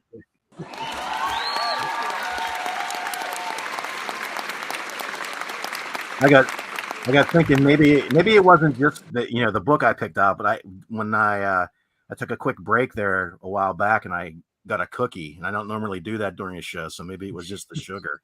Yeah. Hey, you're up. Get your cookies. Yeah, well, yeah, exactly. My vote is to get a cookie right before we get to you. Yeah. It was awesome. Not that your reviews aren't usually awesome, but you could definitely feel that one was going to end up a must-have, so. All right. So now, more intensity coming from Pat or not? I don't know. We'll see. We'll see. Here we go.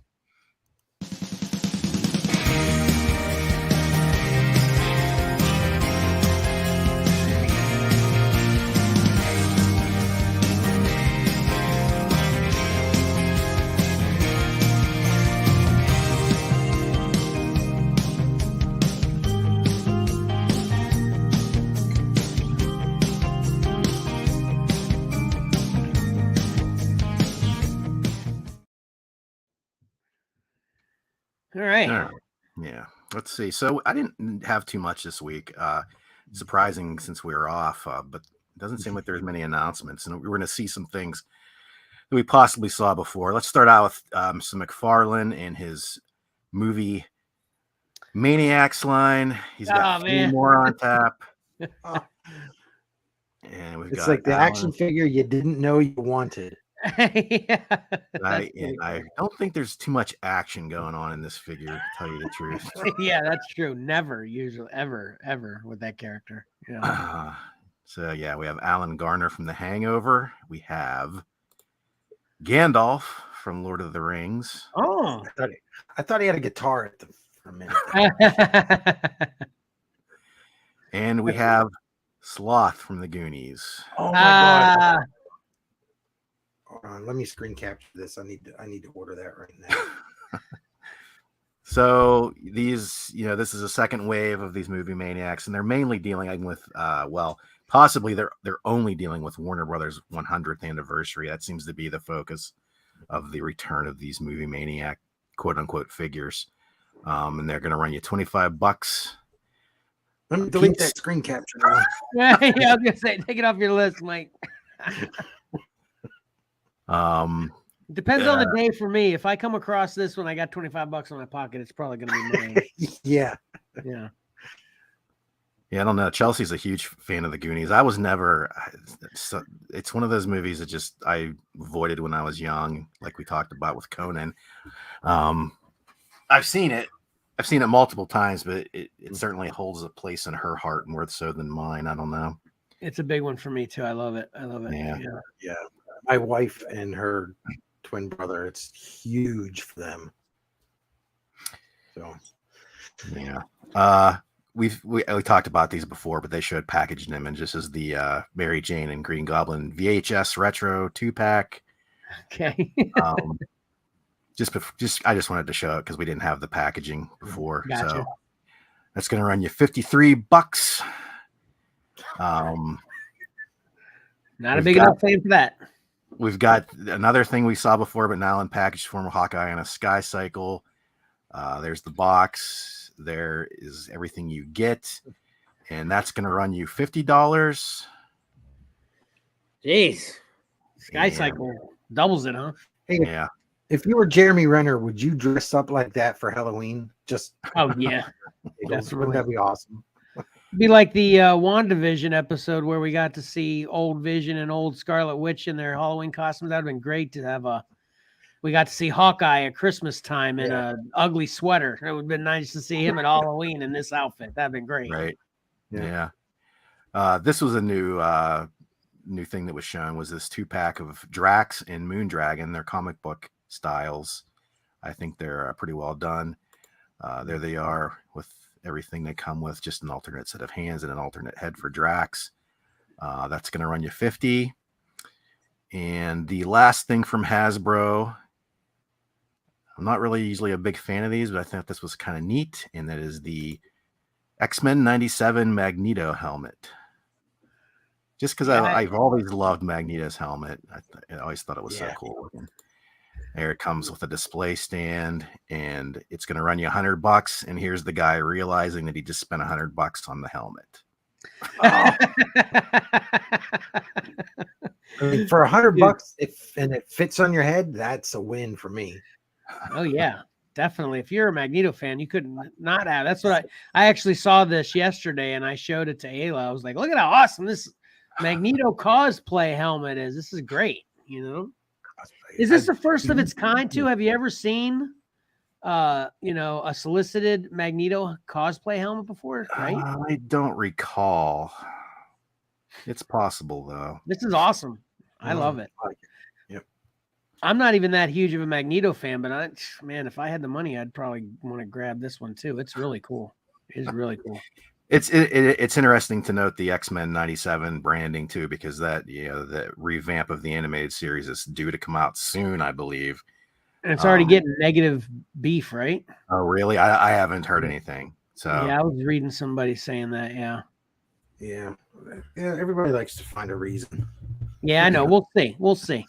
Yeah, we'll be the judge. Yeah, Johnny would say. So, sorry, Mike. And the last thing, this might make you mad 2 times over, because I'm going to show you a Kickstarter that's already ended, because I forgot to bring it up, and I would have brought it up last week because it was ending, but we didn't have a show last week, and that is they're doing some more Madman figures. So, yeah, no Spy versus Spy. Sorry, Mike.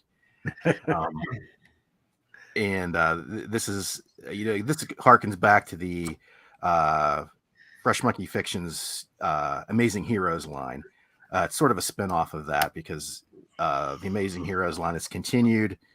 But this Christopher Irving, he has a working relationship with Mike Allred, creator of Madman, and they have continued to produce outside the Amazing Heroes line a series of Madmen figures. And this was kickstarted 2 figures initially. It's a new version of Madman with a masked and unmasked head, and the first It Girl figure. But then midway towards the end of the Kickstarter campaign, they announced it was doing well enough that they were going to do a Mad Woman figure. If you're not familiar, she's a sort of a newer character. She's Madman's girlfriend, Joe. She gained superpowers for a portion of the stories there. And this is typically, they don't come carded; they come in boxes. This is sort of just a mock-up of how they're going to come. The box will be the same for all 3 of them. Are you backing it? Yeah, I did. I when they put Mad Woman up, I decided to get all 3 of them. And basically it was like Madman was $27. If you got Madman and It Girl, it was $50, so $25. And then when they added Mad Woman, you could get all 3 of them for $75. So I'm just big Madman fan, and I really like the Mad Woman figure. I don't love the female body that they use for the Amazing Heroes line.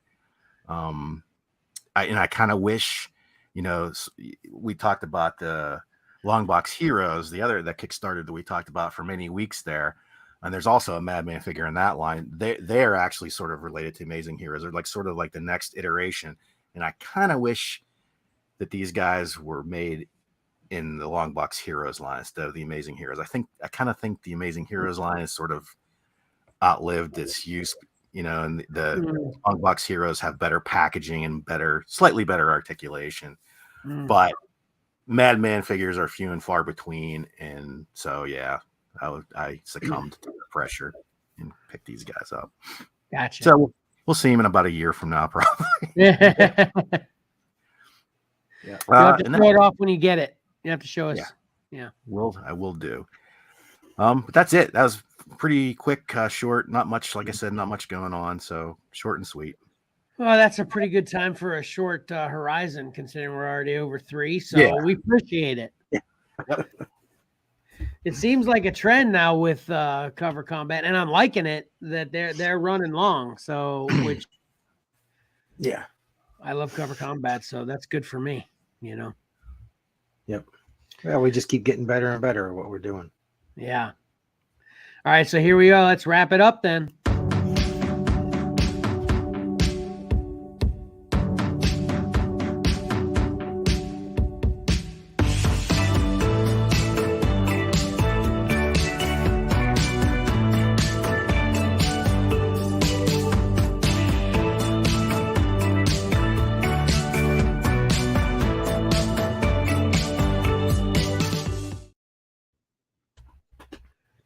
All right, I'm going to start it off with never underestimate how many movies you can get out of one poem. Right. See Green Knight and the Sword of Valiant. I learned that this week I'm going to be doing some web research on researching webs. Okay. I'm going to. This is a line that you probably won't hear anywhere on the show, so I'm going to go ahead and say it. Fan favorite, Francisco Mattina. Yeah. We all love him. Yeah. Never assume from any kind of sci-fi synopsis that it won't end up a love story. Beware. Maybe these Spider-Man writers do have a plan, and they're, maybe it's the right plan. So don't miss out on this potentially polarizing Spider-Man storyline. I'm going to kind of piggyback onto what Kevin said there. So it seems to me that since Hugh Grant is in D&D, Dungeons and Dragons movie, it's kind of like a rom-com. Anytime I see Hugh Grant, that's what it's a romantic comedy. All right. Yeah. Anytime. Well, it's ironic actually, since I've seen the movie, that you're not exactly that off with Hugh Grant being in there. So, check out D&D, Honor Among Thieves. But anyway, if you're looking for something to read and you can't find exactly what you want, just go to the next book in your collection and you might find a little bit of a special treasure there. This just in, action figures and collectibles are still expensive. Yeah. Tetris and Silo are 2 good reasons to get Apple TV. It's money well spent. That's true. And never underestimate how quick a movie can come to streaming. Because I swear, I know I always get long-winded. I have such a hard time coming up with something short and witty with the recaps. But I just want to say this about Dungeons & Dragons. I was literally gonna spend $25 on Wednesday to buy Dungeons & Dragons, and it started streaming Friday for free on Paramount Plus, which I'm already subscribed to. I was like, thank God. God's looking out for me, saving that $25 because I really needed it right now. But I almost pulled the trigger, seriously. So be patient. You never know how quickly something will come to streaming. So I really don't have anything else. I know Mike has an extra special announcement coming up, so we'll give him some more time. Okay, sounds good. Yeah. So beginning June 10th and moving forward from there, the second show of every month, we're going to be doing a truncated what Kevin watched. Maybe I'm not sure how to do it, what he watched, but won't go into detail on it. We'll have a segment where we'll kind of like a previews segment where we're each going to bring 10 items from the previews catalog to the table here, and we'll discuss those individually. just I threw this together this morning. Something I'm just going to highlight real quickly here, and then I'll do more probably be on the lookout for. But we have Barnstormers coming up from Dark Horse. Issue number 1 is July 5th, and we've got Tolia Latte is the artist, and she's just amazing art. And Scott Snyder's writing it, and basically this takes place around 1919, so shortly after World War One, and the guy comes back from World War One. He's a pilot, and he ends up he's like a barnstormer, does plane tricks, and then he meets this woman, and then she ends up going with him from town to town while they do some crazy barnstorming things and airplane tricks, and then she becomes a wing walker, and they have a romantic relationship. So it's kind of like a Hugh Grant book, rom-com maybe. But here's the Dave Johnson variant, which I absolutely love. I know Patrick's a big Dave Johnson fan as well. So I wanted to point that one out to him. So anyway, any connection to Activision? What's that? Any connection to the Activision game? No, I don't think so. That was a great game, though, wasn't it? Yeah, it was. Yeah. So anyway, that's coming out July 5th, issue number 1 from Dark Horse. Keep an eye out for it. And just wonderful artwork. Nice. So we'll see where it's with. Yeah, so like you said, starting June 10th, we're going to affectionately refer to that segment as the previews preview. I knew you'd have something witty for it and clever. And we'll give at least the first one a shot of me having, like you said, a truncated what Kevin watched. We'll see how that goes. Yeah. Maybe I can pull it off. A list. I was thinking I watched Silo episode 7. Give it 9 bags, and then boom. Okay, yeah. We'll do that. Okay, so because we're already over 3, so we don't want to push our luck. Exactly. Getting a lot of feedback from the viewers that, hey, 3 hours is perfect. Don't go much longer than that. That's what I heard last time someone mentioned it to me. So yeah, I heard that from my wife.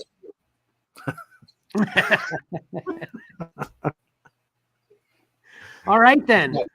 Is that everything? That is all I have. All right. Please like. If you're watching this video right now, please hit the like. We get way more views than we do likes. I'd like to get them at least to match up, at least close to it, So please like this video right now and comment on this video as well. All of us are looking for feedback from not only what we talked about during an episode, but let us know what you want to see in future episodes. We'd love to do that kind of thing as well. Then also subscribe and hit that bell to get notifications. Please subscribe to Comics and Collectibles in the Crawl Space on Spotify for podcasters or many other podcast providers. And please listen to the edited podcast of this live stream on Spotify that will be posted later today or tomorrow. Follow XcellarComics on Facebook, Instagram, and or Twitter, and follow Xcellar_comics on TikTok and whatnot. And watch our shows on the Whatnot app weekdays.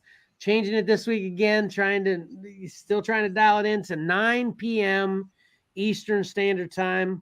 I actually scheduled my show yesterday for 9 p.m. and it was the first show, and I don't know how long I can remember. I actually started at like 9:02. It was like so close to actually when I had it scheduled. So I decided, you know what? Apparently 9's my number. So I'm going to go with 9.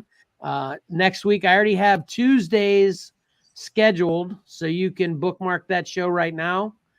And then check out what we have to offer on eBay at Xcellar_comics and on our website, XcellarComics.com. And big news, finally got the store open on XcellarComics.com. I don't have a lot entered there yet. I think we've got maybe 3 or 4 things you can buy on it right now, but it's official. We've got it worked out where we can start selling stuff through the website. So stay tuned for more stuff being on there, even though it's possible. Some new stuff going on there, some great stuff coming up for eBay. So yeah, really good stuff. Yeah. And then lastly, watch our next live stream on YouTube or Facebook next Saturday at 9:30 a.m.-ish. There will be a private behind-the-scenes conversation between the 3 of us. about maybe that possibly changing, but we'll just say that for now. Stay tuned next Saturday, 9:30 a.m. ish Eastern Standard Time for the next episode. So that'll do it. That's it. Good stuff. Great show. Yeah, a lot of fun. I'm gonna get ready to eat my extremely soggy cereal. Trust me, I'm gonna eat it. Dude. I don't mind soggy. And Captain Crunch, you need to let it sit for about 3 hours and 19 minutes to not shred the top of your mouth. Yeah, and I've never been a complainer about soggy. I'm usually one of those ones that let it sit a little bit to get a little soggy, because completely crunchy is not up my jam. Yeah, peanut butter Captain Crunch, you got to let it sit for a while. Yeah. So, all right. Anyway, thanks so much for checking us out. Does anybody else have anything at all? Nope. I'm done. All right, awesome. Until next time, don't forget, appreciating great art is awesome, but reading a great story is fun. So why not pick up a comic book and do both? Xcellar out.